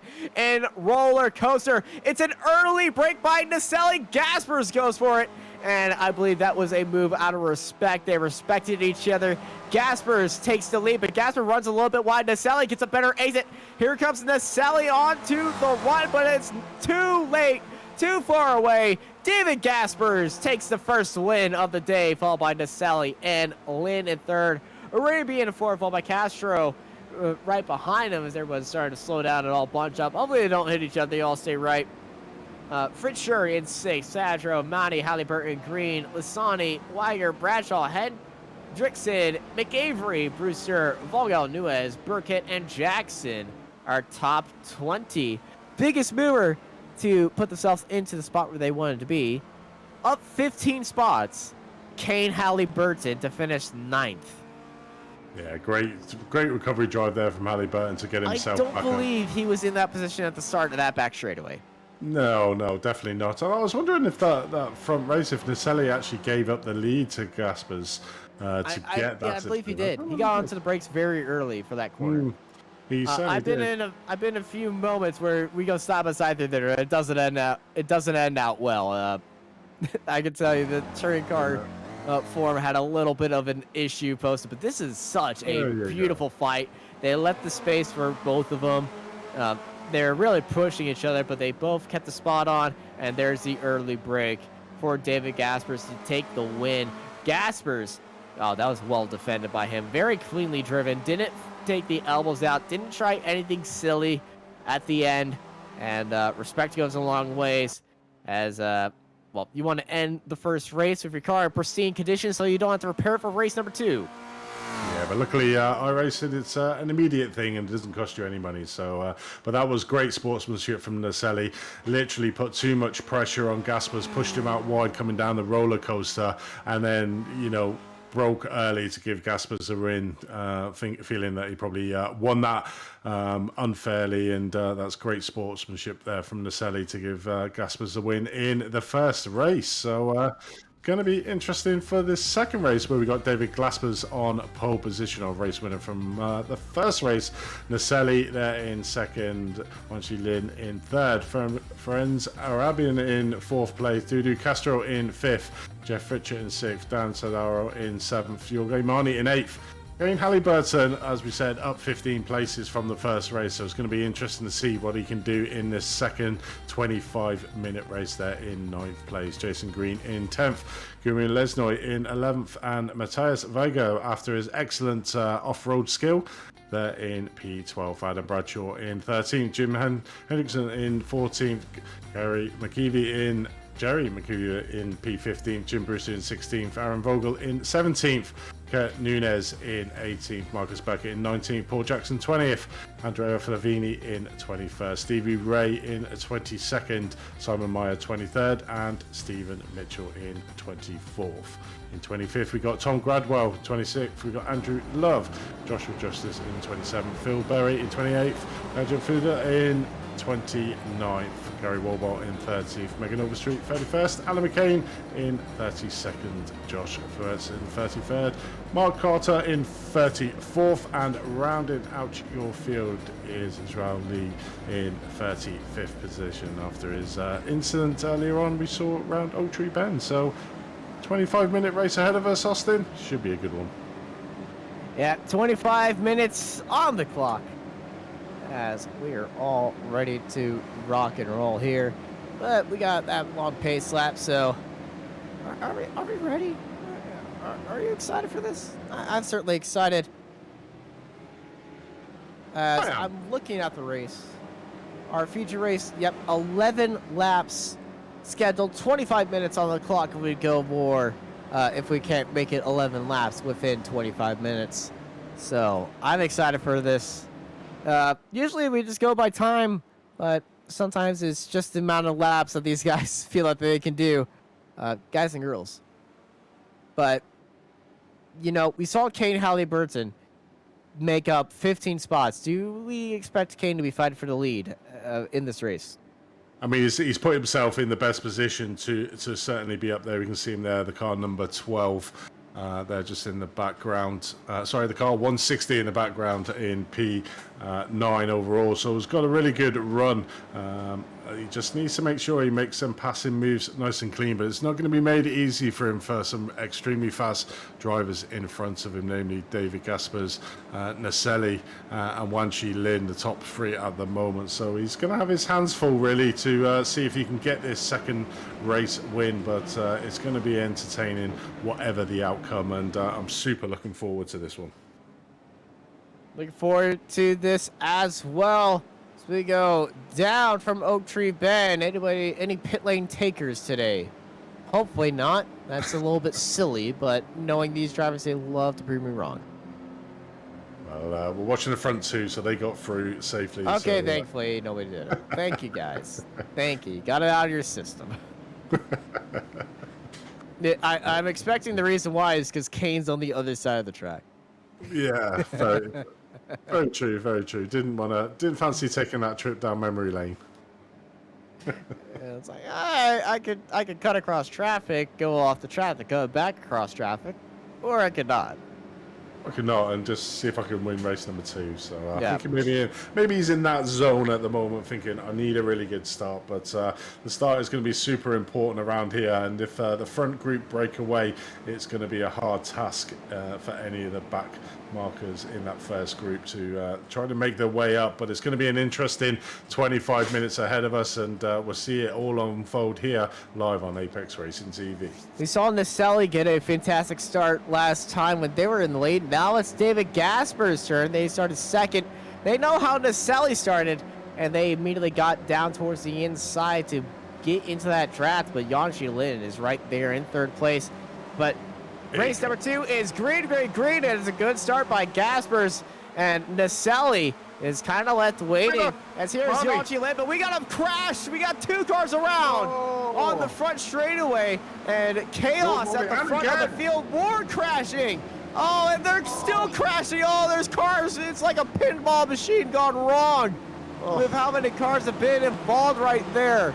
Oh, that is not good. Joshua Justice, Stephen Mitchell, Alan McCain, George Monty, Gary Woodbull, Joshua Flores, and Andrew Love, as well as I think Simon Meyer and Dan Sadro, all involved in that. Or all involved or all around. I feel like the one that got through it all might have been Megan Overstreet, and she just is the most lucky one out there, where Xiao Lu actually gets a fantastic run. But this is what happened to George Monty. You can see Monty, just got, this is a misjudgment. You can see Monty is stuck in the middle of everything, and that's how it kind of all started. Then everybody was going slow. Yeah, the faster cars going right behind. Was that Overstreet? Overstreet just going through everybody, just in the middle, head down, and everything you see. Oh, that is just unfortunate. Who was that car that shot across the track in that second inning? It was like a separate incident there. It was literally just shot across. I feel like that might have been Joshua Justice. I mean, he was handing out some justice there across the track, and that was for sure. I'm sure we'll have a Joshua look Justice, again. he's retired. He's in the pit lane, so Let's have a look. yeah, this is onboard of Justice. You can see everyone's saying, "Oh, Justice, Justice, Justice, Justice, Justice, Justice, Justice, Justice." Oh, oh, oh. Pinball wizard, as you quite rightly said there. I don't think he's I don't think he's playing like the pinball wizard. But I gotta say one thing. Part of me wanted Joshua Justice to make it through there because that would have been iRacing top 10 worthy. It would have been, but looking back at the front five managing to get a slight little gap here over Halliburton in 6th place, and Lynn up one position at the moment, but was leading as they went over the line. Just managed to be overtaken again by David Gaspers there in 1st place. But Lynn showing his intent early on in this race, saying he wants to take it on and really trying to push the pace as he's trying to make that breakaway group and trying to put a little bit of space between himself and Halliburton, who's up 3 places from where he started. You can just see him in the background there, the orange and black car, as we join on board with him. So not under. Oh, was it? Oh, as he said that. How did he say that? Literally cutting the track and still keeping position. Black magic Halliburton. That's the only reason I have, and how he's still alive. I mean, how did he save it, and how did he keep the position? Let's have a look on board here. Literally pushing to the limit to close down that gap in front of him, and I think it was probably a massive bit of understeer. The car just would not turn for him, but manages to catch it, and you know, even more amazing is he kept the position, P6 still. You know, that's just, you know what he's doing? He's just optimizing the apex right there. You don't need to turn right or left. Just go straight through it all. Yeah, don't lose any time. You can do it, but you get it off track here or there, but you're not going to slow down. But unfortunately, that doesn't help in a straightaway, as Arabian and Halliburton are going side by side. Arabian gets ahead of Halliburton and gets 6th place. Does indeed. There's the power of that slipstream, and like I said, in these SRF, it comes right in the last third of that long straight is where you get that real big overspeed. But you see Halliburton there literally taking to the grass. Richard's off the track right in front of him as we got a crash in the background as well. Andrew Love and Dan Sadro are off. Oh wow, this second race, the pin has well and truly been pulled. Lots of drivers getting caught up early on and really putting pay to their race. So going to be interesting to see if we can get a replay of what happened there. But yeah, Fritcher, I think it was all on his own. Went off the track. He's at the very back of this group. Look at the number 43, right behind of the 73 of Dudu Castro. As this is heading into Pigpen, and oh, this is just the brakes just not working. The brakes just didn't work, but luckily he stayed, kept on the track. And then this is just everybody swarming him right there. It's kind of just a slow car getting caught by everybody on the freeway. Luckily, everybody kind of saw that coming up and stayed to one side. But, oh, he is getting into it right now. You see it in the background of these S's being led by Foran's Arabian ahead of Kane Halliburton. Adam Bradshaw getting a little bumper magic to Matthias Weiger up the S's. I think everybody's looking at that Halliburton line and just following the amount of cars that are literally just cutting corners now. There is another car doing it. I did see a tire mark in that exact same spot, so it is a good line. I know the touring cars, when we were running here, it was a very optimized line.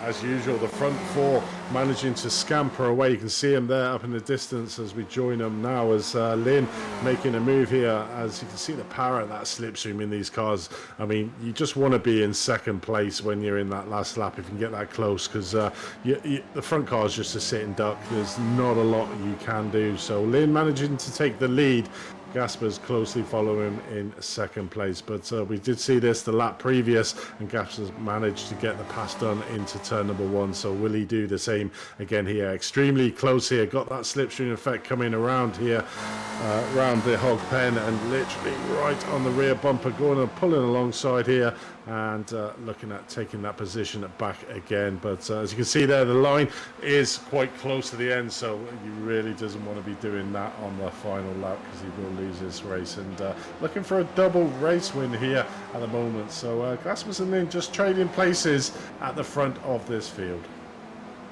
Yeah, trading places up at the front. Let's take a look at Stevie Ray. He's at the front of Kurt Newens and Andrea Favini. Down in 15th. Both of them had a pretty good start so far. Newens up spots, Stevie Ray up 7 spots, and Favini up spots as well. They're at the back of this group up ahead, and they all work together. They could catch the rear of that group and get into that traffic and join the party of our peloton chasing our leaders just up ahead.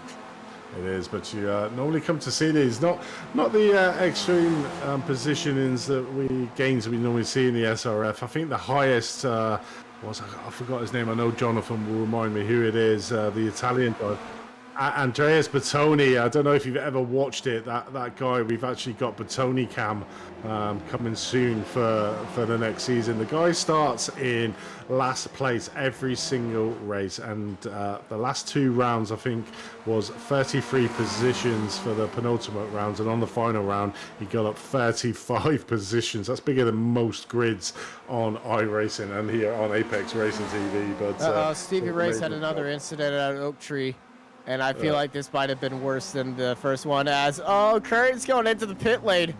He's got damage. He's going to retire. That is not a serviceable pit lane, unfortunately, for Kurt. So something happened between Kurt and Stevie. Kurt's behind Stevie, and Stevie is... Stevie goes a little bit deep. There's Kurt down low. Kurt oversent it. Stevie just right into there, and they both go around. Stevie takes another trip to that inside grass, and this is Kurt. He's damaged, and he decides to go into the pit lane thinking he could get a serviceable pit lane right there. That'd have been convenient if it was. But it doesn't work like that. It looked like he was wanting to go into the pits to get that, but no. It's a very innocuous hit, though, to get some damage, really.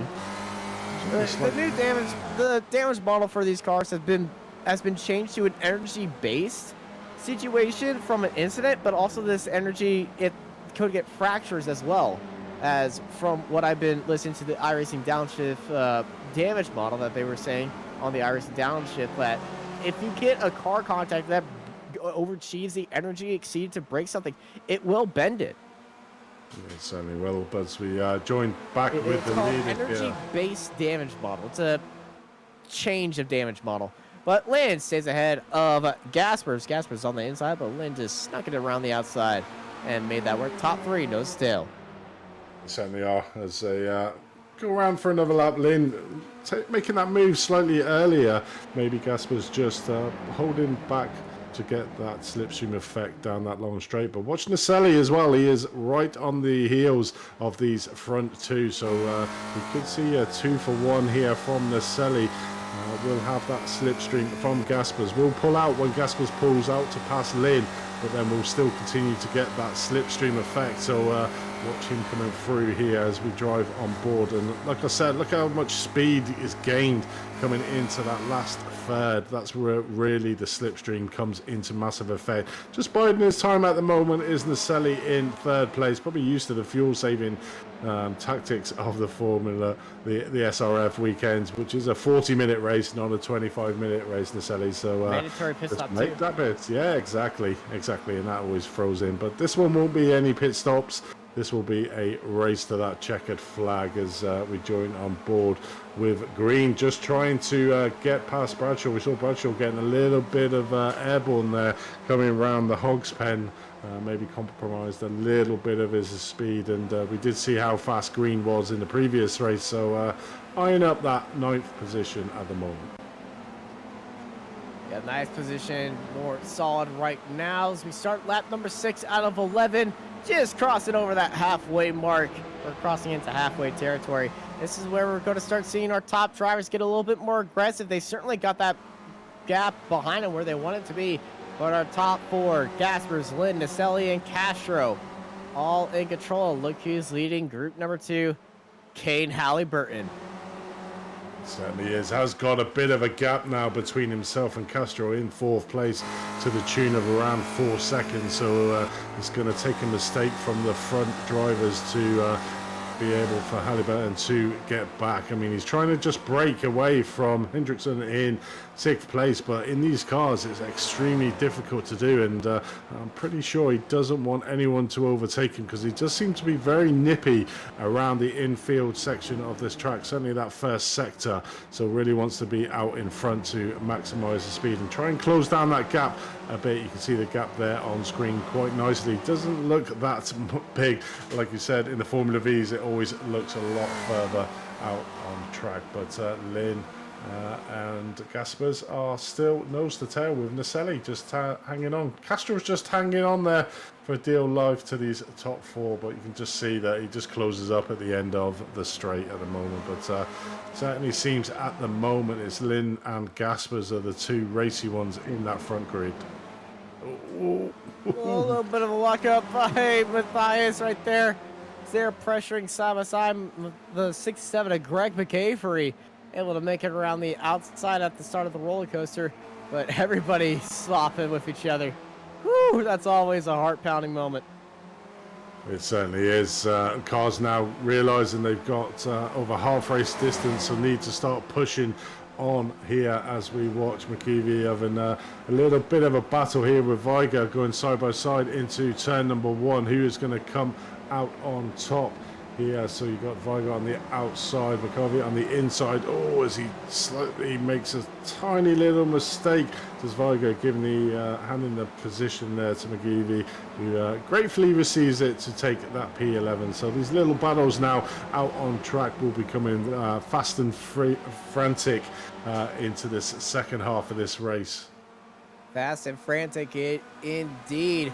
With these top 4s, they blow past our cameras and underneath the bridge of America's Motorsports Resort here at Virginia International Raceway, as Gaspers ahead, Naselli getting ahead of Lynn. And here we go. Who's going to get the draft of the better run this time? Well, I think Naselli would be the one to be stepping up to that plate and wanting to take the lead, but he's got Lynn right behind him, and Lynn's got a fantastic run, but Halliburton is off the track. Oh, just pushing that little bit too hard coming around Oak Tree. Just trying to... Unable. He used all the black magic when he had the... When he saved it at the S's. Couldn't save this one, though. This is what happened to Kane Halliburton. Coming up to Oak Tree here. Oh, just it's a slow spin, but he locked up and he kept it out of the wall pretty nicely. But he just jammed it onto the brakes and locked it up. This is back live. Looking at Halliburton onto the inside. Now it's looking onto the outside. He's got Lasani down low. Halliburton trying to look over to the outside, but it's not going to happen. Lasani. Kumza stays ahead.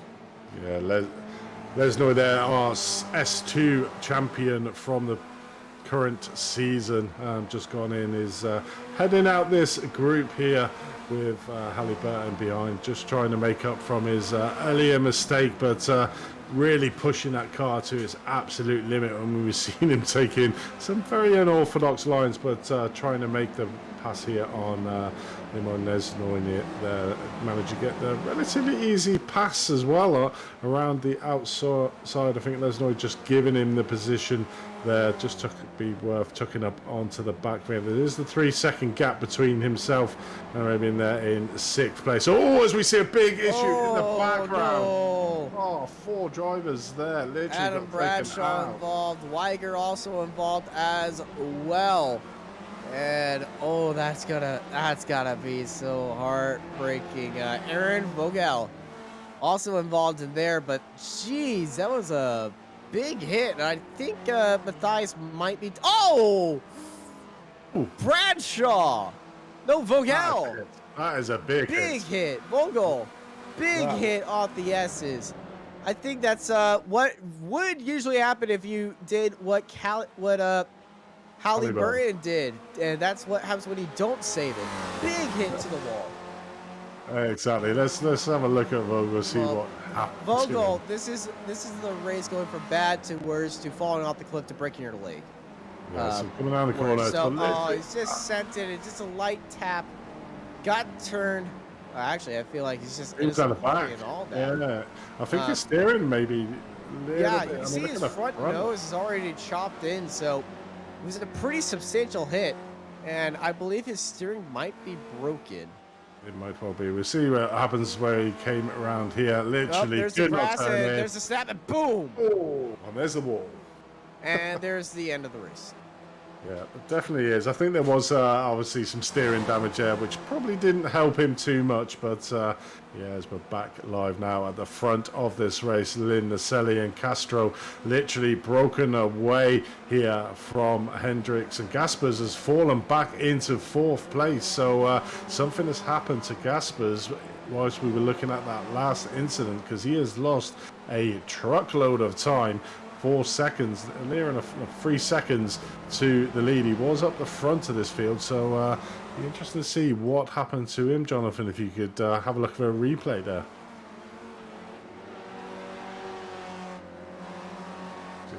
If we can find out what happened to Gaspers. Billy Terrible was looking for a double podium position, but that is going to be hard to come by now.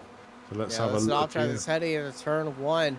Watch the speed heading into turn 1 right here. I feel like this is just the incident. The brake's not where. Oh, yeah. The 44 Naselli really sent it in, but he's hit that inside curve that shot his car wide out and into David Gasper. So we saw this in the Formula V race of a few cars hitting that inside curve, setting himself out wide, but the cars are so small that they have the time to react to that. But in these SRFs and these much bigger cars, they don't have time to react to that, and that's what happens. Contact. Yeah. I mean, if you've ever driven a bathtub, then yeah, you might know what it feels like. I haven't driven a bathtub, but I have driven cars that felt like a bathtub. As we see here, Lynn got a little bit of a gap, but that is not going to help him here. Oh, literally just manages to keep the position. Currently lap 9 of 11, and Naselli will probably be wise just to tuck up behind the back of Lynn to find out where Lynn is quicker than him, and more importantly where Lynn is slower than him, but wants to be tucked up behind that rear wing for that last lap coming down that back straight, but has to watch out for Castro, obviously up 2 positions. So had a great day's racing as Dudu Castro winning that Formula V, and now is here in the second feature race of this SRF looking for the race win. So is he going to be able to get a double race win in Formula V and SRF? Only time will tell. Trying to pull the double on the week 13 special events is always a proud achievement to do. And that's what Castro is going to try to as well. But Kane Halliburton is off the track and in the right pit lane this time. And I feel like that is going to be the end of his race.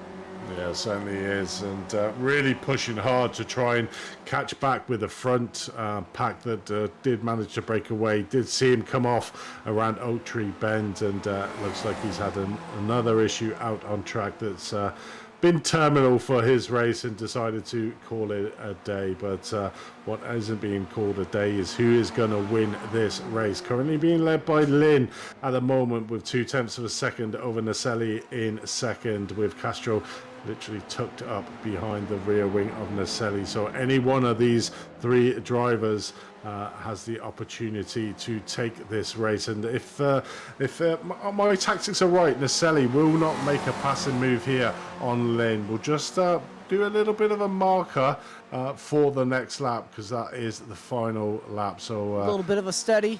Exactly. So literally tucks up behind, and oh, he is going to make a move. That's very well, he knows how to get that move, but can he make it work? Yes, he does.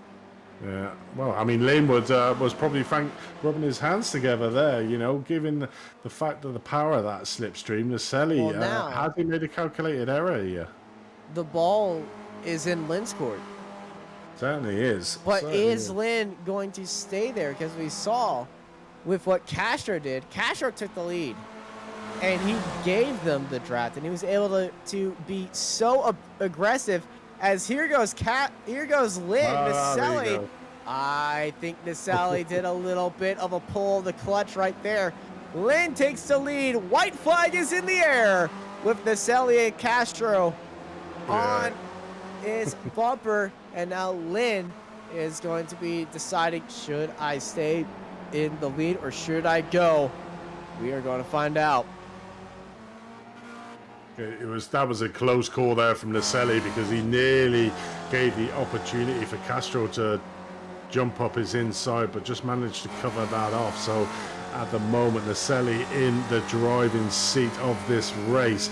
Lynn at the moment, that sitting duck being the lead car with that long straight to come. Now, will Lynn do a little bit of a brake check and let Naselli shoot them by, but doesn't look like it. So it's really going to be down to Naselli. Can he keep right under the rear wing of Lynn's car here around Oak Tree Bend? Really needs a good exit out of this corner, which will catapult him down there super close. Oh, as we see we got a slow car.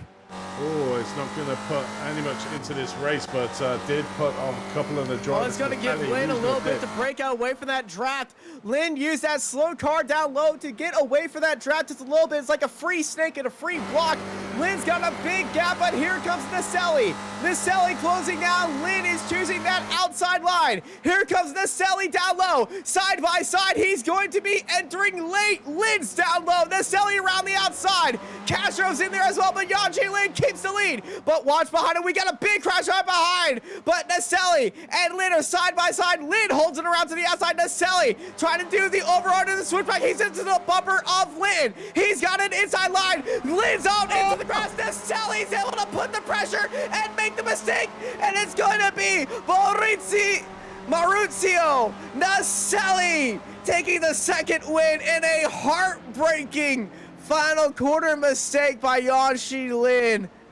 Oh, that's something we don't normally come to see, is a mistake from Lynn. But Lynn literally just touched that grass on the outside as we watch a replay here. And this is the crash for fourth place. And it's just drivers going for the spot that wasn't there. And then it got even worse. But David Gaspers can take he's probably thankfully that he escaped with that one, because that would have been a massive incident. But Yanji Lin, second place. Naselli takes the win. Dudu Castro in third. Lin and Castro, they were both pushing as hard as they can to stay ahead. And they all got off track. And, well, that is leaving it all out there on track. And then some. Yanji Lin probably shaking his head. It was just a small mistake. But very fantastic finish. Yeah, I mean, he was lucky and fortunate that he got a back marker to get a little bit of a slipstream down there. So let's have a look at... This is a switchback move. He took the wide round and he just gets a bumper right into there. Taking that curve. Lin just goes wide. I feel like Lin was just trying to give enough space, put on the throttle, but that was it right there. Naselli at the switchback. He got the speed and forced Lin into the mistake. And that is something you usually don't see. Drivers getting underneath Lin's skin. But Naselli taking the win, and Lin is doing a very slow in-lap. That's going to be ending out this season of racing. It certainly is. I don't know if it was the fact that obviously there was a little bit of a bump draft there from Naselli on Lin that maybe... I feel like he might have thought Naselli was still on his inside. And he was just giving him room, but unfortunately he gave him a little bit too much room, and the car have understeered just a little bit through that corner, because the car is pretty much on edge there as Jason Green is doing a little bit of landscaping. He certainly is, yes. But no, that's two races there that we had super close finishes. But I'll let you go through these results here, Austin. Yeah, Naselli takes the win for Alex Kart Raptor Racing Raptor. And of Yanji Lin, Dudu Castro, and David Gaspers right behind, followed by Tin Hendrickson, Florence Arabian, and Jason Green. Kuzma Lasani and Jim Brewster right behind them, followed by Philip Berry and Megan Overstreet, Dan Sadro and George Monty, and Paul Jackson, Gary McAvery, Alan McCain and Stevie Ray and Adam Bradshaw in 18th and 19th. Behind them in 20th, it's Gary Woodbolt, Matthias Weiger, Kurt Newens, and Tom Gradwell. EJ Fulner and Joshua Justice, followed by Stephen Mitchell, Kane Halliburton, Aaron Vogel, and Andrew Love in 28th and 29th. Behind them, it would be Marcus Burkett, R. Mark Carter, Simon Meyer, Joshua Flores, Jeff Fritcher, and Jiao Liu. At the end of our 34-car grid, Jeff Fritcher did not take the start as it's Demo Derby time. It certainly is at the end of every SRF race. I think they like to give the mechanics a little bit of work to do. I'm pretty sure those wheels are not supposed to look like that. No, he's certainly going off-piste here. I don't know how he's turning, though, which is very surprising. Neither of them are connected, but I see them playing soccer or football with a front hood of somebody's car. It looks pretty orange, so I'm going to have to assume that might be. I think that Kurt's. I think that might be Paul Jackson's hood. I'm not sure. It's yeah, but what a great curtain on the current season. Obviously, the week 13 frivolities here today at Virginia Raceway. But yeah, if you think you want to have a look at joining up in the season of the SRF, head over to rayesports.com to find out information. And there's a big opportunity in that S1 field for a new champion, as Errol Nom, 4 times champion in a row. I think he's 8 times overall, is not actually racing in this next season. So very much up for grabs is that S1. So yeah, thinking about it, go over to Ray Esports and find out how you can join in these massive grids and have some fun.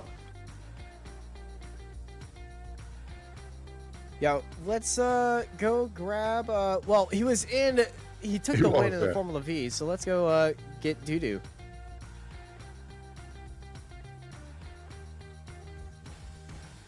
We welcome Dudu Castro into the commentary box. Dudu, we were going to try and drag you in before, but obviously we realised that you were qualifying for your SRF. Let's talk about the Formula V to begin with. Obviously 25 minutes, a brand new car. How did that race go for you? Because it was extremely close to the line. Andy, it was really tough because first of all, I never raced with this car before. So I just understood that I need to move from auto blip to a manual shifting like 15 minutes before the quali. So and then what I did was trying to work with Simon to pull away from the guys that were third and fourth, and I think he understood to do the same thing. Was good. At the end, I knew we would decide on the end of the race, on the last lap, maybe on the last turn, and that's what happened. We touched the wheels over the air. I got a suspension broke. I couldn't do any more lap, but at the end, yeah, it went fine. But for me, the tougher thing for me was to reset the mind and the muscular memory of switching from V's to spec racer so fast. So for me, it was tough to do that.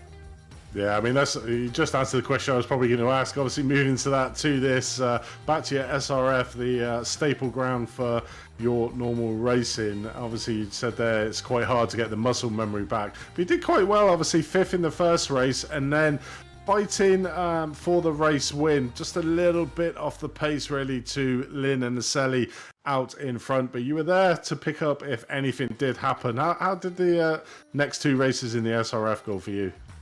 Yeah, I don't know how I did qualify in third. I don't know how, maybe lucky. But I'm not used to run on this track too much. So I had a gap for the fastest guys for sure. Also, I didn't have a good setup for this. Then I tried to keep the air because I understood the rule. The rule was the second race would be the winner. So I tried to be on the top 6 for the second race, starting on top 6.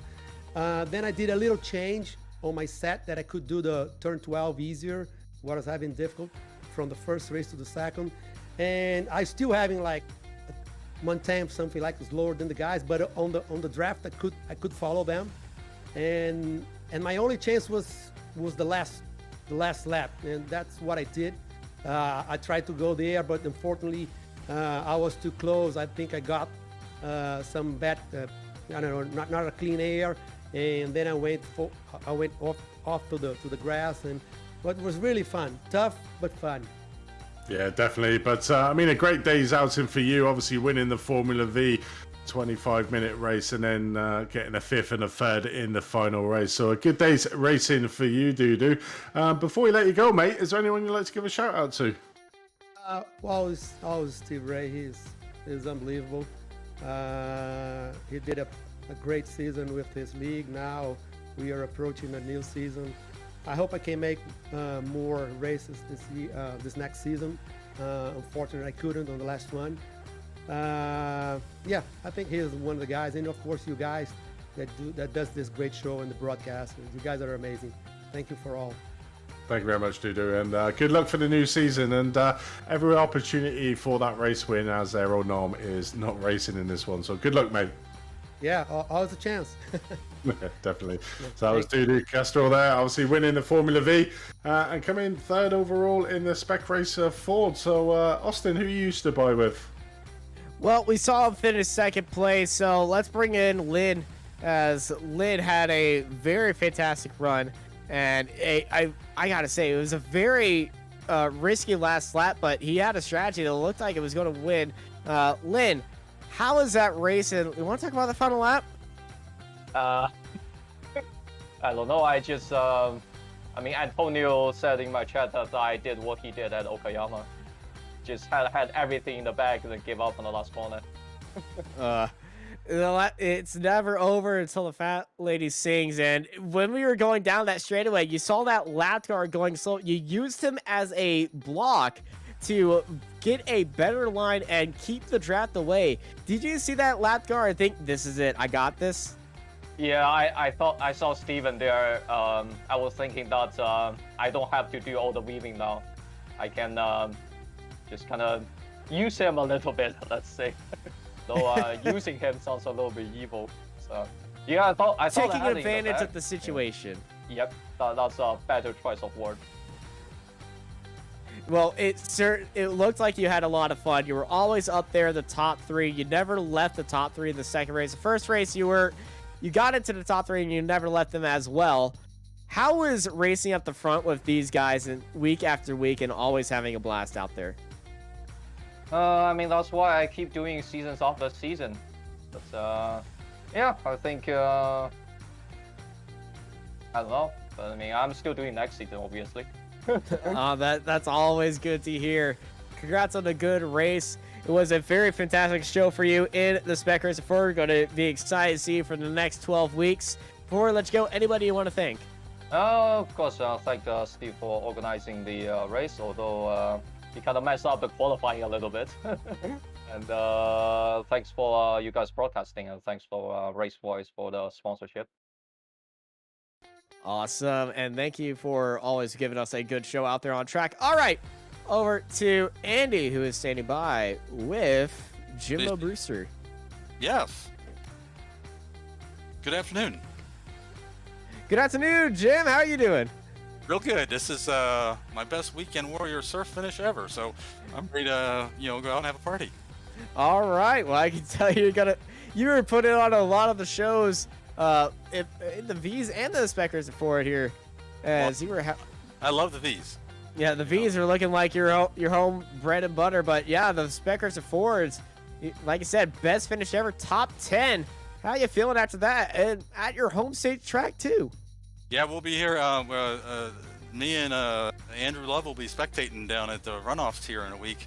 In a couple weeks, we'll be down there for like 5-6 days of spectating, and it's 1,000 racers show up for 26 national championships, and you just can't beat it. It's just one of the great sporting events of all.